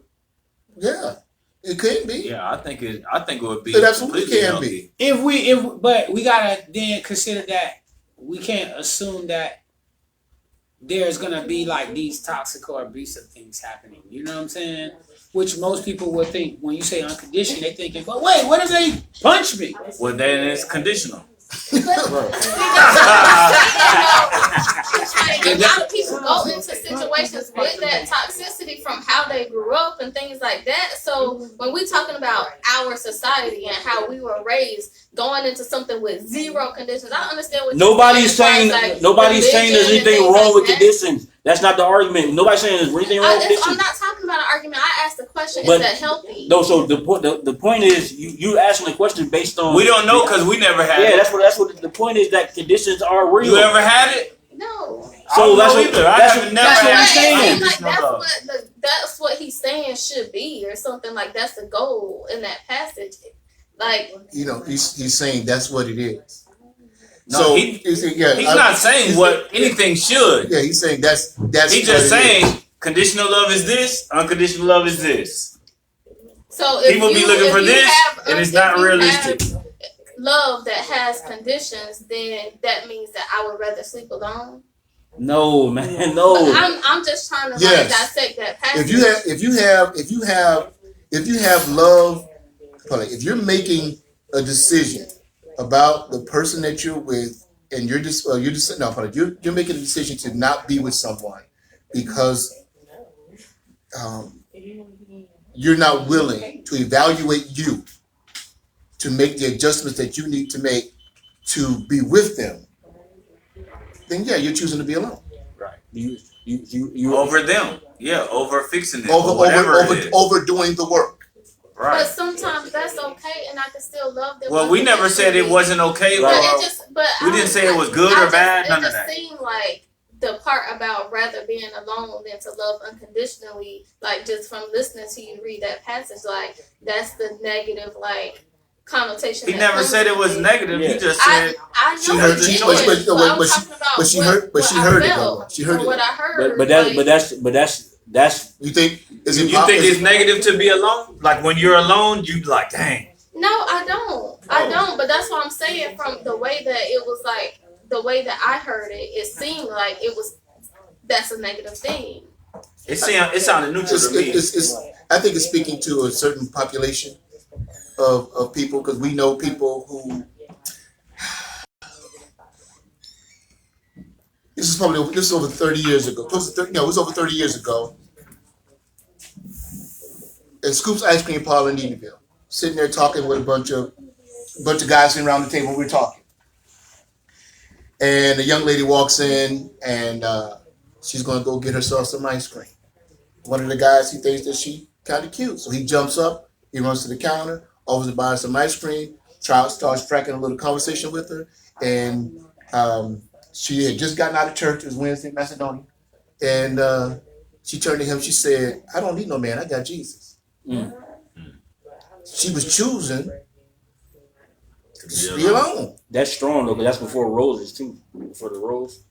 Yeah. She really had faith. A rose, you don't know nothing about that. You don't know nothing about that. You don't know nothing about that. You don't know nothing about that. I got you. See you in my He ain't sweating. Everybody laughing. What am I missing? Just Google it on your phone over there. You don't say nothing out loud. Just Google it and look at the rose for women. Google that. You'll find out everything you need to know. So the point I'm making is we see that happen. That we see that as a happening often, where people they have an idea, and that idea is more important to them than actually using. Okay, the person that you're in a relationship with is there to show you who you are, so that you can work on you. So the people who are coming to you, they're gonna show you who you are. The good stuff, the bad stuff, and the ugly stuff. They're gonna show you who you are. But if you're not willing to make the adjustments that this person is showing you in the areas where this person is showing you that you need to make, you're choosing to not be with them and be alone rather than do the work. Do the work. But what if I am doing the work and Then- that then- means then- that we're then- not then- going to be together then- because my boundary could mean that this is the work that I need to uphold this boundary. Then right it's okay. here. Yeah. It's okay Yeah. to go. It's It's all right okay to to go do away it. from Nobody people. said it's bad It's though. okay That's to what go we away said. from people. Nobody said it's bad. It sounds like you're trying to defend it, like we said No, it's and bad. I'm just saying, like in that passage, it just seemed like No, it was- to start out talking about unconditional love and then to end it saying that some people would just rather be alone or end up alone. It does seem like there's a negative thing. It is a bad I thing. think to only end if up you think being alone. alone is negative. Right. Because he never dictated what was good or bad in the scenario. All he said was what the scenarios were. it's just words. All he did But was that's label the that's scenario. why I asked about like love versus being with somebody, because I have this person, a family member of mine, that is kind of going through it right now because there's a person that they care about. They want this person in their life. They love this person, but this person has a lot of like stuff with them that they just, it's like a hard no for them and they just can't deal with. But they're in this big conflict because they want this person in their life. And I'm like trying to tell her about unconditional love, because if you love them, then all of that comes with them. That comes with them. So you either have to deal with that, or if you decide not to deal with that, then you just don't deal with them. Right. And that's That's all what he said in this. Yeah, because you said it's something going on with her, and that's a hard no, but she's still dealing with him, so it's obviously not a hard no. Hard no mean I'm not dealing with you. Right. So that would mean that that would mean that. I mean, it's always a big contradiction, but if you love them unconditionally, then you love them. You may not love that part of them, but you still love them, knowing that that's a part of who they are. Why do you not want to love that part? Because Why do we hurts only? me. Why do we only? I can't love something that directly hurts me. Why not? Because I don't know. I just can't. Okay. I can't. Okay. So when you And you talking speaking, you saying you. yeah, What? okay, sure, No, right. yeah, I'm Okay, thinking about so- myself. right. If somebody's a liar, so- she's gonna love the fact that they're a liar. So we But I will only love we them, only- and I will know that they're a liar. you don't love flaws. You don't, or do you think you're supposed to love the person's flaws? Yes. If it's not hurting me, if it's not directly damaging me, like my dad, he came from work and beat our ass every night. I love him, but I didn't love that. Like, how could I love that? That was a major flaw. Yeah, how do you love that? Yeah, what's the love in that? I don't get that. But now that it's not directly hurting me, it's easier for me to like love the whole part of him because he's not directly inflicting any harm on me.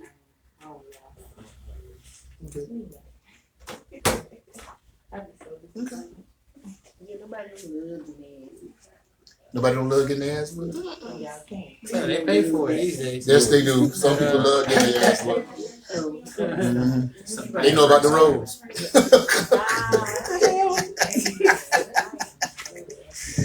Okay, that was good. I like that. Let's jump into this film. The Harder They Fall. I saw it and was instantly in love. Watched it a few more times so that we can talk about it. You see it, Jeremy? Nah, I ain't see it. A few more times. I've been watching What's the Insecure. definition of the word few? 3 or more. One more.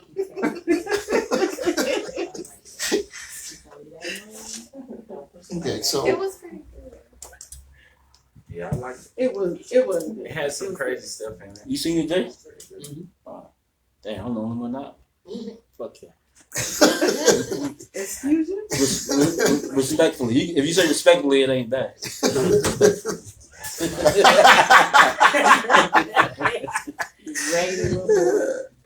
So, man, I really enjoyed it. I enjoyed. You like the twist? I love the twist. What was the To me, it was the whole movie. It was It made doing the twist. At To the me- end, they was doing it. to me it made the whole thing just come together. So Jeremy didn't see it. So Now tell me the twist. okay, Did they realize they was on the same planet the whole time? they realized that yes, Okay. they realized that. From the same So realm. yeah, so basically, Jeremy, little boy sitting at the table having dinner with his family. This man he had never seen before comes into the home, sit down at the dinner table, shoots the boy's mama, shoot the boy's daddy, and then take a razor and cut a cross in his forehead and leave him there. That little boy spent his life hunting that man down. That's Harry Potter.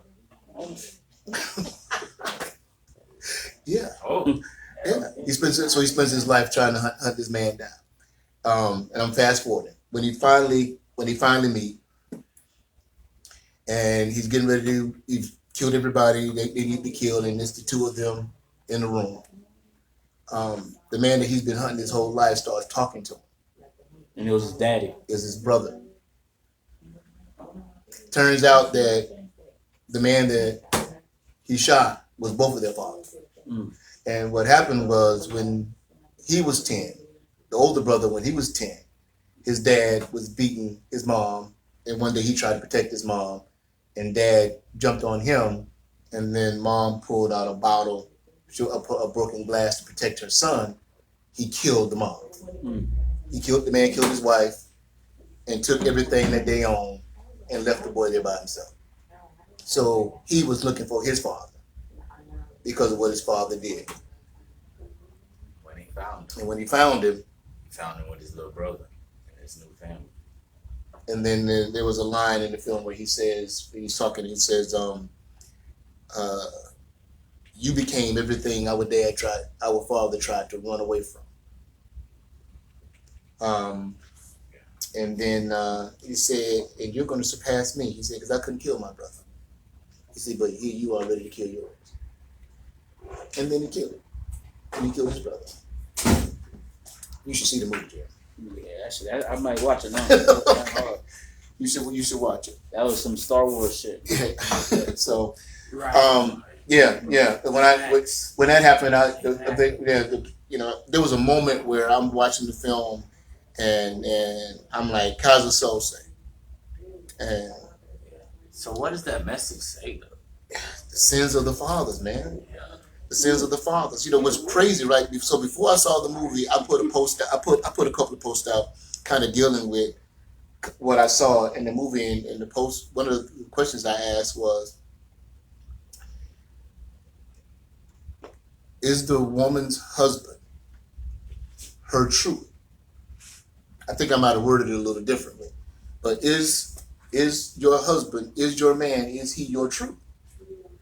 And I got that from a John Wayne movie, right, where John Wayne's talking to this woman, and he killed the woman's husband, right? And he's like, I got to tell your son what I did to his dad, and they're like, no. She said, my husband wasn't no good. I knew he wasn't this. I knew he wasn't that, but he was my truth. That was my truth. He was my truth.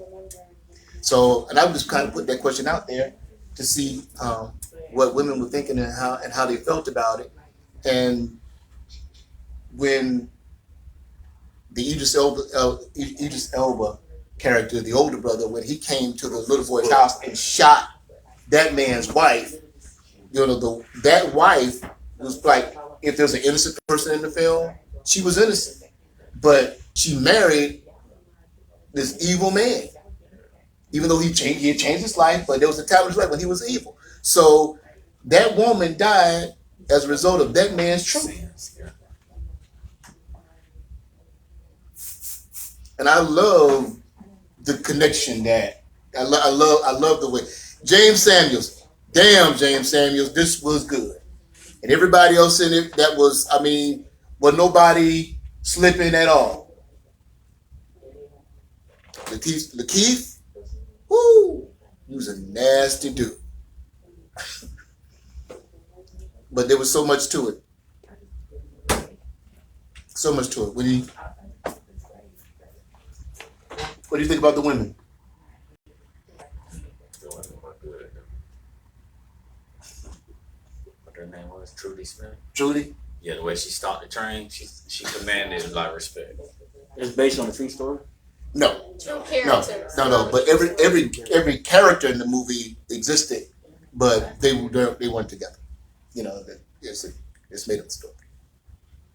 But it was I watched the director said that I wanted to take these people and I wanted to create this story, but I took these real people and put them in the story, hoping that it would, the film would spark people and strike people in a way that they would actually go back and kind of look and see and read more about who the real characters were. And yeah.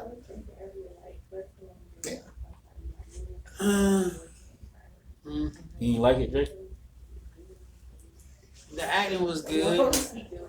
The acting was good. The music was good. The cinematography of it was good. But yeah, it's just a bunch of black people killing on each other, bro. You know what I'm saying? I'm tired of that, bro. I'm tired of it, bro. I don't care. It's not what these people really did. This wasn't who these people really were. So now they all in the movie killing each other. You know what I'm saying? Like, whatever, bro. Whatever, bro. But on a deeper level. I thought that was a deeper level. But yeah, no, on a deeper level, it was like their war wasn't with each other. You know what I'm saying? It was just the story being told again of the war wasn't like they weren't each other's enemy, bro. None of them. They weren't each other's enemies, bro. They were at war, bro. Like over some agenda of. You know what I'm saying? Some unhealed trauma. Right. You know what I'm saying? Vengeance, spite, whatever the case may be. And it like, that's what I saw underneath it. Because, like, you about to kill your brother. You been hunting your brother. But y'all are not each other's enemies. Your brother, he killed his dad and his wife because he killed his mama. You know what I'm saying? Like, but now y'all sworn mortal enemies. You swear on your life. He couldn't let it go. He became a murderer. He became a robber. All of this because the whole time he want vengeance on somebody he don't even know. He don't really know what happened. He don't know nothing, which I ain't knocking him for wanting, but it just goes to show how we just be running on these programs and it's way deeper than what we know. You know what I'm saying? He ended up killing his own brother. But I mean, it sound like at the end, what you just said, where we chasing an identity and we don't even know the deeper underlying, and then we so wrapped up into that journey that when we find out the underlying, we still kill him. Yeah, because he was like crying. Like when he was telling me, he was like, no, like he wanted to be in denial of that being true. CMB. Yeah, he wanted to be in denial of it being true because literally his life purpose been to kill this man, bro. Right. So now even if you know the truth, you still got you just found out that your whole life is you didn't know the truth. You didn't know the truth. But isn't that what we doing? Yeah. In this society? Right. That's why I was this again. Can we make a movie projecting into where we want to be and what we. You know what I'm saying? But I mean, I get it. It was relevant to right now, you know? It just, it's always us shooting at each other. I think it was, I thought it was an outward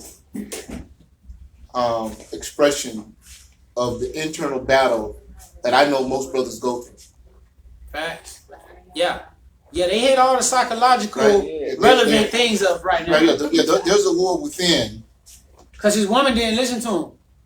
You know what I'm saying? And she had already made up her mind. And it was nothing he could tell her. And it was a stupid ass plan. And it almost got everybody killed. But she was like this strong woman. You know what I'm saying? And she wasn't going to listen to him, bro.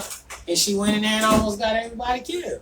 It was stupid. They were like, really? You think we're stupid? That sounds like an intriguing synopsis that y'all just got for real though. But yeah, so it was like, it was one woman that listened to, like, they were so connected, they didn't even have to speak with words, bro. That's how connected they were, like, they were like one entity, you know what I'm saying? But then there was this other situation. Yeah, she was that. Yeah, she was that. And she didn't listen, bro. And I just noticed that. I was like, She was look so at used it. to being on her own. And he knew she wasn't listening, but like, this goes unconditional, right? Right. Because he loved that about her. He loved her that because he knew that she was so strong-willed that no matter what he said, she was going to do what she already decided she was going to do. I ain't with that, whatever. But but nah, it was very relevant to what's going on. You know what I'm saying? And then where another was willing to be by the side of this man, and he out here killing for, you know, He's vicious. he out here doing it, and she right there with him like, yeah, babe, mess him up. Well, they weren't together. They weren't together. Hey, but look, So they weren't romantic. look how you draw that out. So even though you didn't like the black people killing each other, it seemed like the movie was necessary because you was able to. Oh, bro, yeah, it was very relevant. Yeah, it pissed me off just like it pisses me off when I see it every day. Right.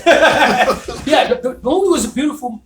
Yeah, the way they shot it and the way they filmed it and everything, it's just me. I want to see. This is a dead horse, bro. Yeah, but see how you reverse engineered it, and now maybe we can have a conversation. Now we can get past it. That's real. I think like we try to fast forward through the trauma. Like we be like, I just want to see something new. Like we gotta deal with this first, though. I mean, I don't think we fast, bro. We got Us and all, bro. These movies are happening all the time. No, that's They're all on the Netflix. There's so much of it. So I ain't trying to go around it. That's like all that we get sometimes. Yeah, I mean, to be honest, that's why I wasn't really pressed to watch it. I'm just really not into like seeing like black stories about revenge and death and shit like that. I honestly not, but it's cool to hear that y'all break it down and then even like to do a deep dive because I still won't watch it. But it's worth it. Watch, bro. It's Deion Cole, Lakeith Stanfield, Idris Elba, bro, Regina King, bro. They're knocking it out. They knocking it out. But they knocking it out the park. Like all of them, their performances were brilliant. You know what I'm saying? The movie was shot brilliantly. The symbolism, everything, it was brilliantly shot. So it was only me, my emotion of that. No, but other than that, the movie was great. I can dig it. I don't be wanting to see that. Like right now, I'm just watching Big Mouth. I'm watching Insecure. I'm watching things that don't require me to like relive, rehash, or journey through trauma. Yeah. Because to tell a story, even though I don't need to see it, y'all broke it down to me, and then y'all had like a deep conceptualized understanding and argument. I mean, not conversation about it. I don't really want to see like that shit no more. I want to see like Will Smith be Serena and Venus' dad. Like, even though that's a terrible cat, but like I still want to see that shit. I don't want to like. I respect it though. Like, right, I feel you, bro. Yeah, right. Like, a lot of movies I never seen. 12 Years of the Hell, stuff like that. Yeah, I be like, I'm good. I don't want to see. I'm good. I seen this movie before. I heard the story before. It made me talk to white people harsher, like for a week. Like, yeah, I don't think that movie was like those movies though. It wasn't like a slave movie. No, but they still killing each other. No, but it was based on people. When you go and look and see what they actually did. They were like freedom fighters and revolutionaries, right. You know, and savants. But they put them in a movie and they got them shooting at each other. So I think that the issue is that's how you draw our attention. That's just a great way to get our attention because his goal was to go back and look at these people, and that's what I took from it. Like just to see like black Native people and people that went to the West that had our skin tone that were not like these Mexican Indians and things like that. Like, so that's what I took from it. Like Cherokee Bill, like just knowing that I have family that's like Cherokee. I mean, Like, I respect it, but that's the same reason why I didn't watch Birth of a Nation, because they made it like a revenge plot, or they made it like when that's not what it was. Like these with a white savior and all yeah, that. like with a white savior. They did Harriet Tubman when they had like a fucking black slave hunter, like just weird shit that if I just see the reviews, I'm like, nah, I don't want to see that because you making it into a revenge thing, or you making it into something that it's not, and it cheapens the reality. You feel trolled out. Yeah, like you cheapen it, like, yo, you got this British lady who's married to a white dude, and she's Harriet Tubman, and she's saved by this white dude, and the master somehow has some kind of like love for her. That's why he's trying to get her back. No, motherfucker, you don't love your property. That's like this should be like weird, but yeah, I respect it. Yeah, Put a twist on it, make it like it's right. And I'm all about innovating and creating something new. Put something new out there. Yeah, be daring enough to put something new out there. You know? But it's like, I do understand in them realms, man, they be tiptoeing, dog. Yeah, they be tiptoeing, bro. Yeah, I don't think you get to do it if you be daring. You know, with like the film industry, maybe like you stay indie. This film doesn't get that big if it's daring. Yeah. Like how many movies do we have where they go against where they even with the love interest, right? I ain't knocking it, but yeah, she was biracial, light skinned woman. You know what I'm saying? right, that's definitely not what she was like. You feel me? So like Definitely, I'm watching the movie as a regular movie. I'm watching it as a deeper thing. I'm watching it as a deeper thing, and I'm like, man, why? But that, hey, she's a great actress now. She's amazing now. She's an amazing actress. that's why. Honestly, it's annoying when you do that when you watch a deeper meaning. But honestly, that's how I watch things too. So I just stick to surface level stuff where I can get a chuckle out of, because the rest of that shit be like, it's like they just burying the vaccine in the fucking oh man, Kool-Aid, bro. I don't want that. I don't. No, he didn't say nothing bad, right? And he talking about something else. But facts, bro. It's like, yeah, okay. If y'all hands are tied, okay, because you hear about artists and directors saying that they arguing with the people, you know, over what they can do and what they can't, like to the point where they almost about to cancel the movie because they're like, you got to give us this if we give you this. Yeah. Right. And so I'm watching and I'm like, okay. And it's like you know it was some little 4'11" Jewish guy, like, you know what we can do? Instead of them being freedom fighters, get this. He's his brother, and then he kills him at the end. Bro, and the dark skin, I love it. And the dark skinned lady in the movie was a lesbian. Yeah, I mean, I get that. Huh? I mean, you know, it's just so many. They just working their wrists on. I get it, man. You got to be in them. It's like Coming to America. When you watch that movie, you can tell that they put the PC stuff. They were just throwing politically correct stuff in there like this. It kind of. I still enjoyed the cast. I still enjoyed the people, but you made it cheesy because you tried to throw in so many blatant duh moments. Like, all right, y'all. I like westerns. But y'all, I mean, we've had enough conversations where everybody know that I like the way westerns are set up, because what I like about it is it shows a lifestyle that's closer to freedom than the one that we're in, right? When you ride to Edenville has its own identity, right? I'm talking about in that time. Yeah, I'm about to say I'm talking about in that time, Edenville would have its own identity. Orlando would have its own identity, and so you just travel from one town to the other, and that sheriff, that mayor, they ran their town, right? So, and when you showed up, you better introduce yourself and let people know what you're doing here. Right. Because because we gotta protect our people. Yeah. Right. So I like that element of free society that I see when I watch westerns. So the fact that it was a Western and it had people that looked like me in it, I was going to watch it. And then when I watched it, I had moments like y'all do. But then I started looking for the balance. Mm-hmm. And I was like, okay, I see this as a representation of the struggle that black man has within himself, the good side or the light side and the dark side, right? And fighting that and then making the decision. Because most of us, in the movie, they kept referring to, on a number of times they referred to Rufus Buck, which is the Idris Elba character. They referred to him as the devil. And then Delroy Lindo played Bash Reeves, and Bash Reeves in real life was a Lone Ranger. Bash Reeves said, he's not the devil. I keep telling y'all, he's not the devil. He's a man. I've seen the devil. The devil's white. Right? he said, but he's not the devil. He's a man. So he kept reminding them that he's a man. Yeah. Right? Stop giving him something, making him this mythical thing. Mm-hmm. He's a man. Right? So when the Nat Love character was telling his girl, I got to kill him. I got to kill the devil. And at the end of the film, when he killed his brother, she hugged him and she asked him, is the devil dead? And his answer was, I don't know. Because he had to, he had to do what a devil does to get rid of a devil, but in order to do what a devil does to get rid of the devil, you got to be the devil. He chose to hate over the love. Right. You got to be right.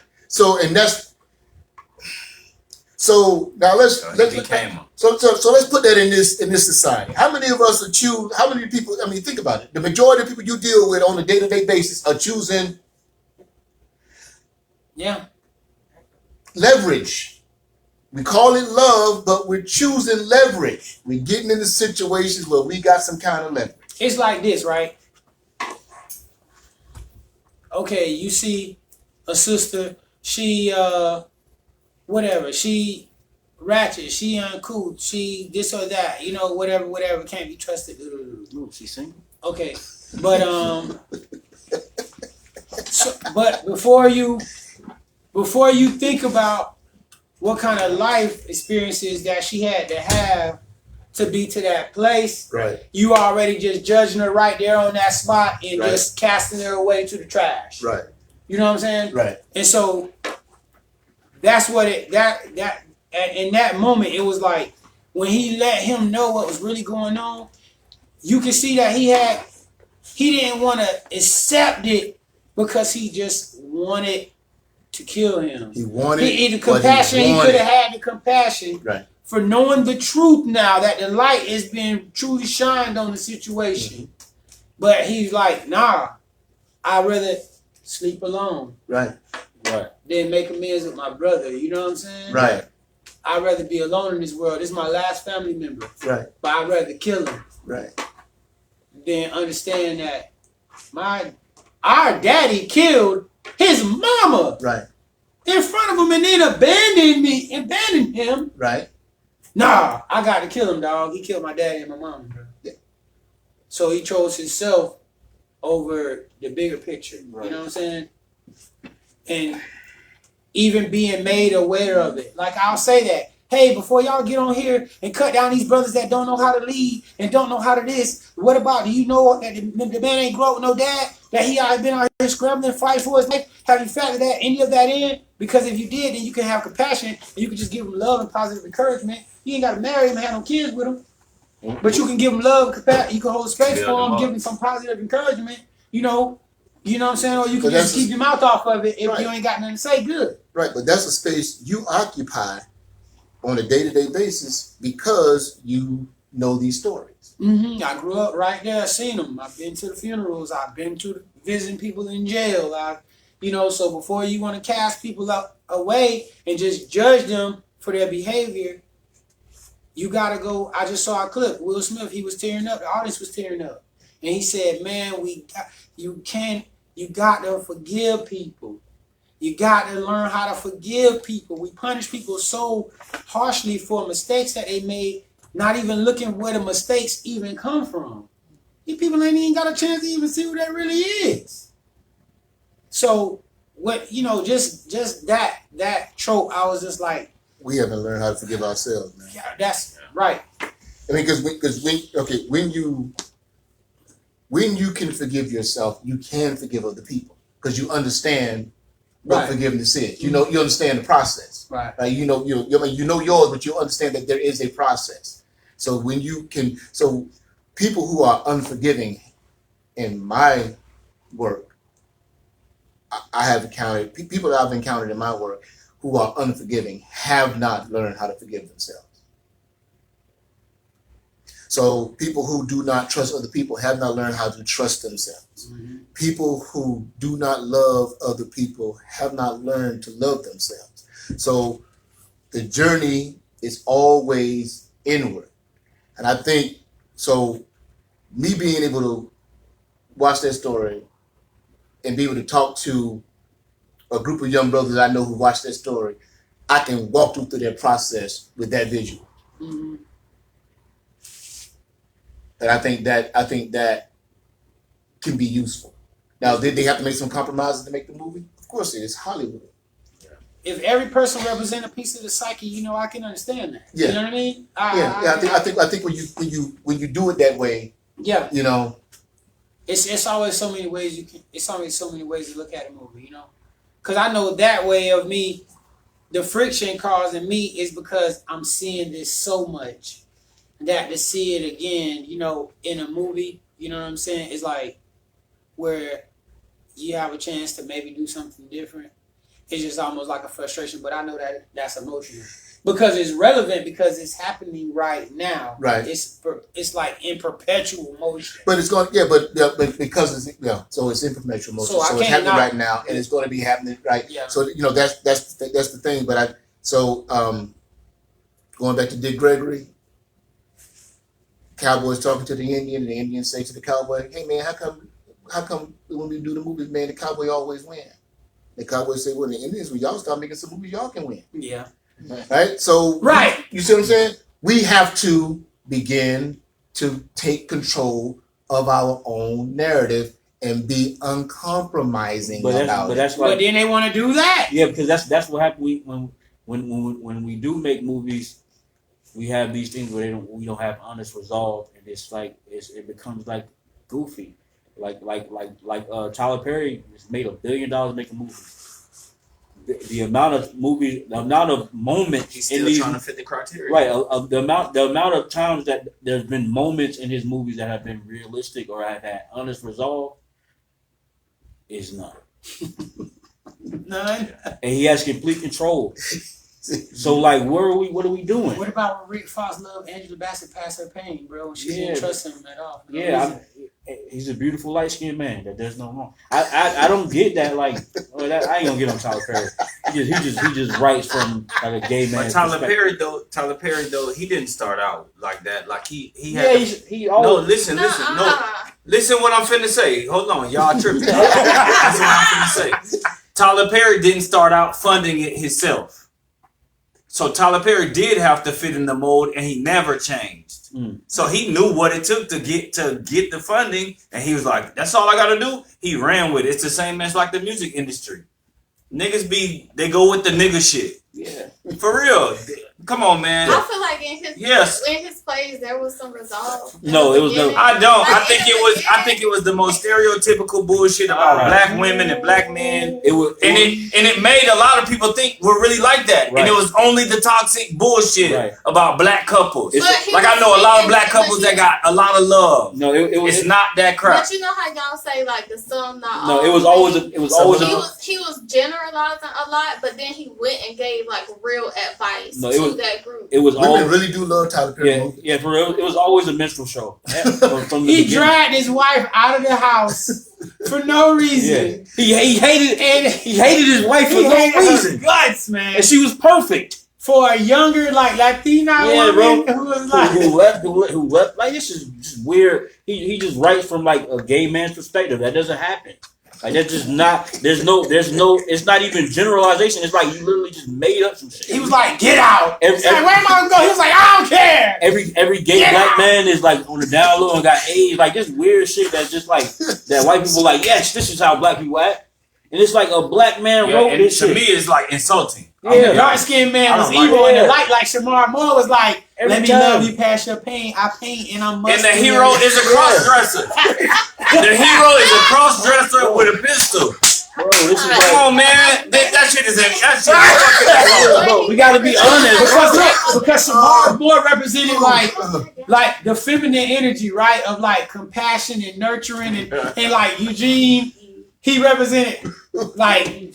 I don't even know Eugene Harris. He's Wood. That's actually Wood Harris' brother. The one who Charles. Yeah, man. Charles, who dragged the woman out the house, and he was supposed to be like the masculine. I'm a lawyer. I'm like super hyper masculine. I hate women unless they're completely. He Latina. He made Blair Underwood evil. I don't know how you can do that, bro. Like, how man, we can even go to what's the movie he did for Color Girls Only? Man, he picked out all the worst stuff that can happen to a black woman and made sure America thought, this is how black women did. This is what black women deal with all the time. These women lived in the same building. One got raped. One caught AIDS.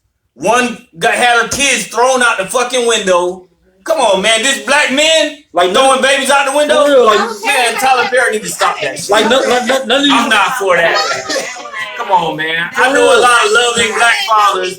Anybody throwing their baby out the window. This is what you want to show on television. Show America that black people throwing babies out the window. Man, get out of here. Yeah, bro. Like, come on, man. I know a lot of respectable black men. Those have. We don't gotta be that. We don't gotta be that nigga on TV throwing babies out the window. Did you see? Okay, then Monique won an award for when she was like the worst. Yeah, bro. Like the worst. Yeah, bro. Like, she was the worst black mother the world ever seen, and they were like, "Oh, it's award winning."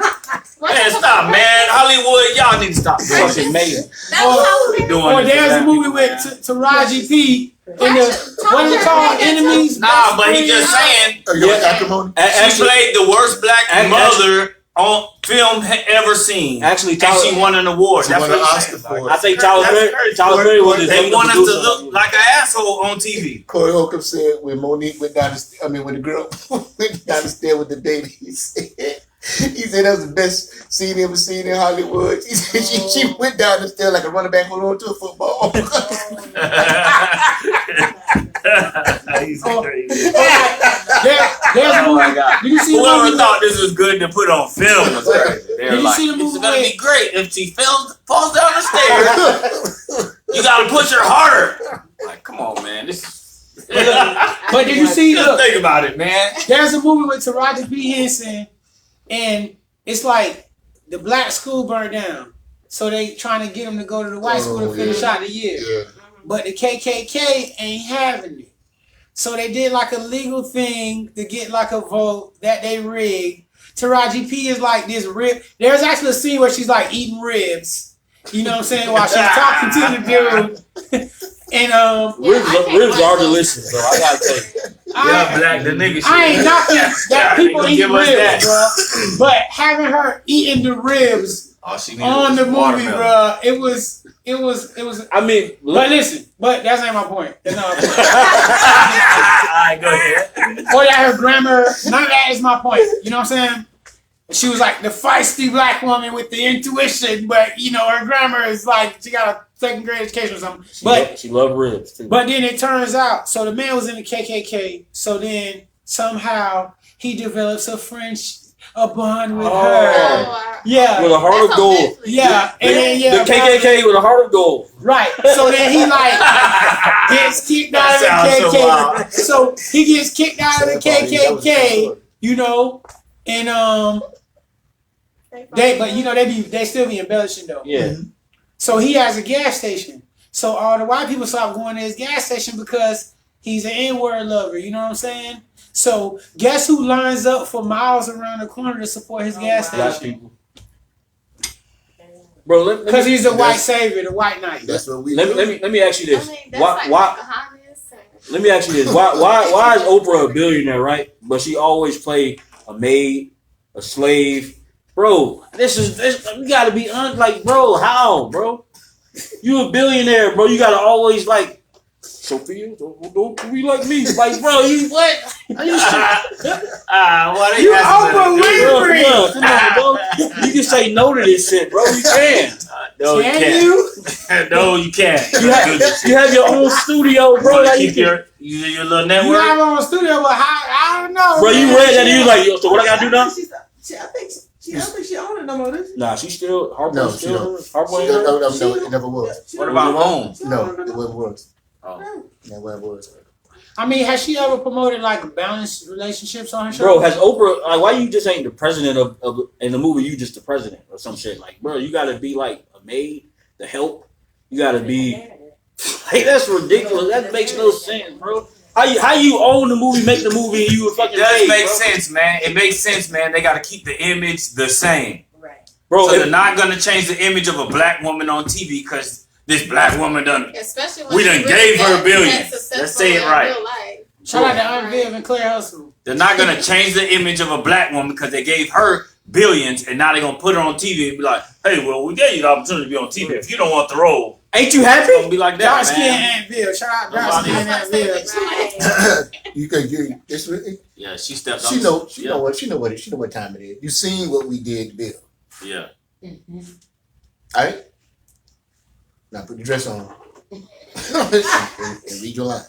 Eat the cake, anime. Man, this shit is too much of weird stuff. Okay. Eat the cake, anime. Man, yeah, I guess you gotta. Yeah, see, that's the thing. As long as we got our eyes on Hollywood, Hollywood Yeah, going it's Hollywood. confusion. You know what I'm saying? Hollywood going Hollywood, and I don't expect nothing different. It's like with the case. I saw you had the case as one of the things. I don't expect nothing different. You know what I'm saying? Oh yeah, I forgot. Yeah. Damn, Kyle. Kyle. Yeah, you got free. Yeah, what do we? What? Did we give? How long we gonna keep expecting? How long we gonna keep expecting certain things when it's obvious what it is? So Yeah, man. People keep acting like things are a mistake. We have to turn to Stop each acting other. like it's a mistake, man. This is engineering, man. But we gotta wait. have compassion and forgive each other to come back together. And that's where the ego, we choosing to sleep alone. Yeah. We choosing not to know our neighbors. Right. You know what I'm saying? We're choosing to rule out. divided You know and what I'm saying? separate. We're choosing to log in and tear down. You know what I'm saying? Like, you have, man, the average conversation. I'm just talking about the average conversation that I observed. We're going to come up with 10 reasons why we shouldn't seek balance with ourselves within our community. We're going to we won't find one to do it, but we'll find 100 reasons why we shouldn't. And we're very forgiving of other people.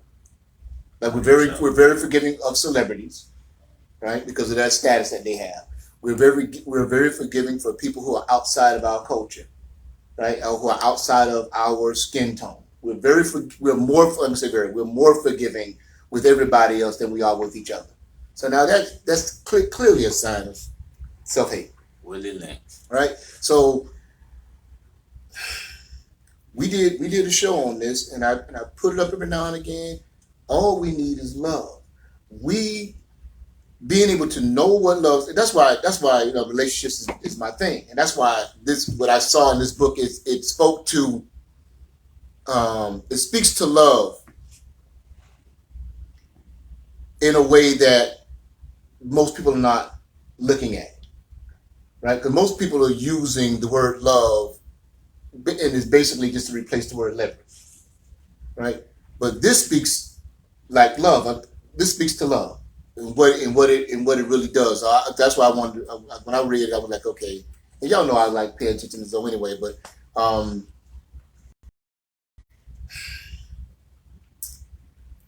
man, all you need is love. So if we could just learn to love ourselves. Zoe said something on his show. He talked about Buddha and he talked about Jesus. And he said, we have unconditional love for them, and they were always abandoning situations. well, Jesus, because he slid. Yeah. Jesus was like, hey, I'm hollering at y'all. I'm about to go get the mansions straight up there. Right. Y'all Hey, He was y'all always- be he was good, man. He I'll was be back. always on the move, right? I'm gonna get some cigarettes. I'll be back. Buddha left his wife. He left everybody to go be Buddha. Yeah. Right? So We just we don't want to, Yeah. people who honor these people don't want to look at the situations that they were in and look at it the way they would look at, we're not gonna call them deadbeats. They We're used not to gonna- have we're the not gonna little say that, bracelets man. too. Yeah. Like the what would he do? What would he do? Right. And yeah. He was slide. That's wild, right? I never thought about it until that now. Like Jesus was just like, "Hey, y'all take care of this, man. I'm out." This is a shithole.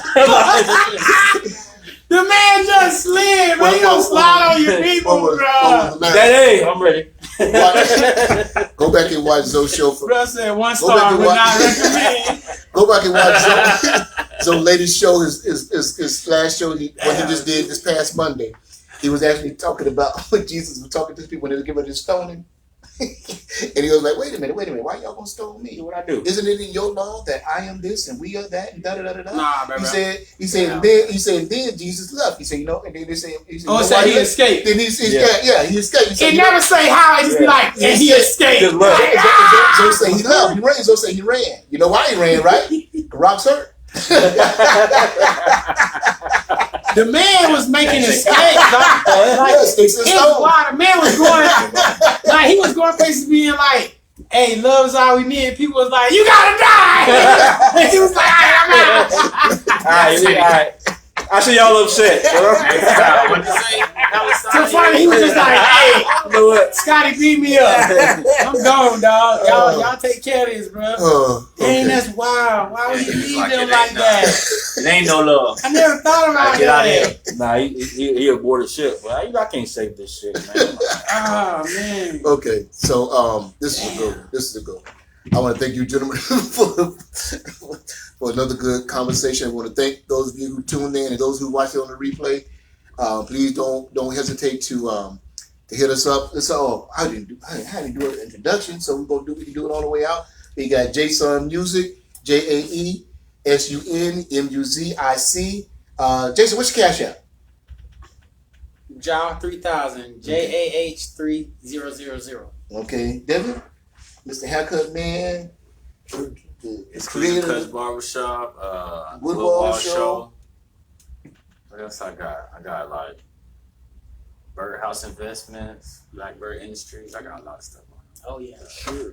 Yeah. What's your cash app? Somebody can sing you something. $ Exclusive Cuts.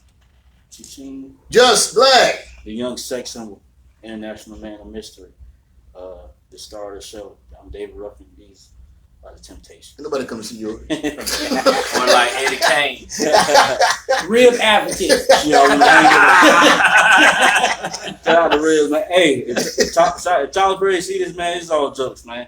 If you want me to be the evil Josh do in your movie, Call me. You gonna be good, bro. Yeah, I can see you doing that. why you in this bitch all happy? I told you I want some kids.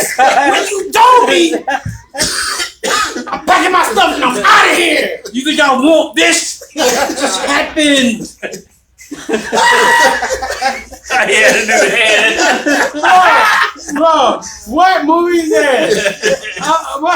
What movie is that? The first one had the dad. Oh yeah, thank you. Oh yeah, that was Will Bro, Dad. oh my god. He was back from Philly driving truck. He was supposed to go with him. He tried to buff him. What a dad. That man was Oh man. Yeah. The arrogant asshole. Y'all back? Eric and Asshole Podcast. Jus'Black TV. JUS_BLCK space capital T capital V. I just be talking shit on there. I'm gonna start putting podcasting up there. All kind of fly shit, man. Give me cash app. Oh yeah, my cash app is my son's name. It's $JAHAZIEL. So Jahaziel 87. That's the year I was born. So cash at me. I do have child support, so I feel like it. And if you need any hosting of any event, he's a great host. Sure. Okay, I am Coach Baruti. creator of the Brotherhood, Manhood, Fatherhood Conversation Series. One of the men here at the table, the conversation before the conversation. I am employed at Mimi's Chocolate, etc. If you want some desserts, hit us up. She got all kind of little dessert specials coming up for the holidays. Cakes. You want to just all you got to do is make a phone call and she'll have you right. You can hit us up on all her social media platforms. You do Mimi's sweet potato pie? Chocolate, etc. Oh yeah. Okay. Her cash app is $ Mimi's Chocolate, etc. MIMIS Chocolate, etc. Spell it out. It ain't ETC. Spell it out, etc. Spell it correctly, please. I get in trouble for not doing that all the time. My cash app, $ Coach Baruti. We also events am I saying it right? Events by Mr. Christopher Marie, event company. Just look out for us. We got a lot of stuff that's coming up. Positive Flow. Oh, how did I miss Positive Flow? Positive Flow Foundation. What else we missing? What else? Is that it? I'm sure there's something, but good night. Dang, bro, I never thought about that. That man just slid, bro. Why would he slide like that? Look, man, they killing niggas. I'm telling the truth. Yeah, they was from the Stone. Man, Stone. They killing people out the truth, man. Yeah, what? Is what we do. Yeah. This is what we do. Man,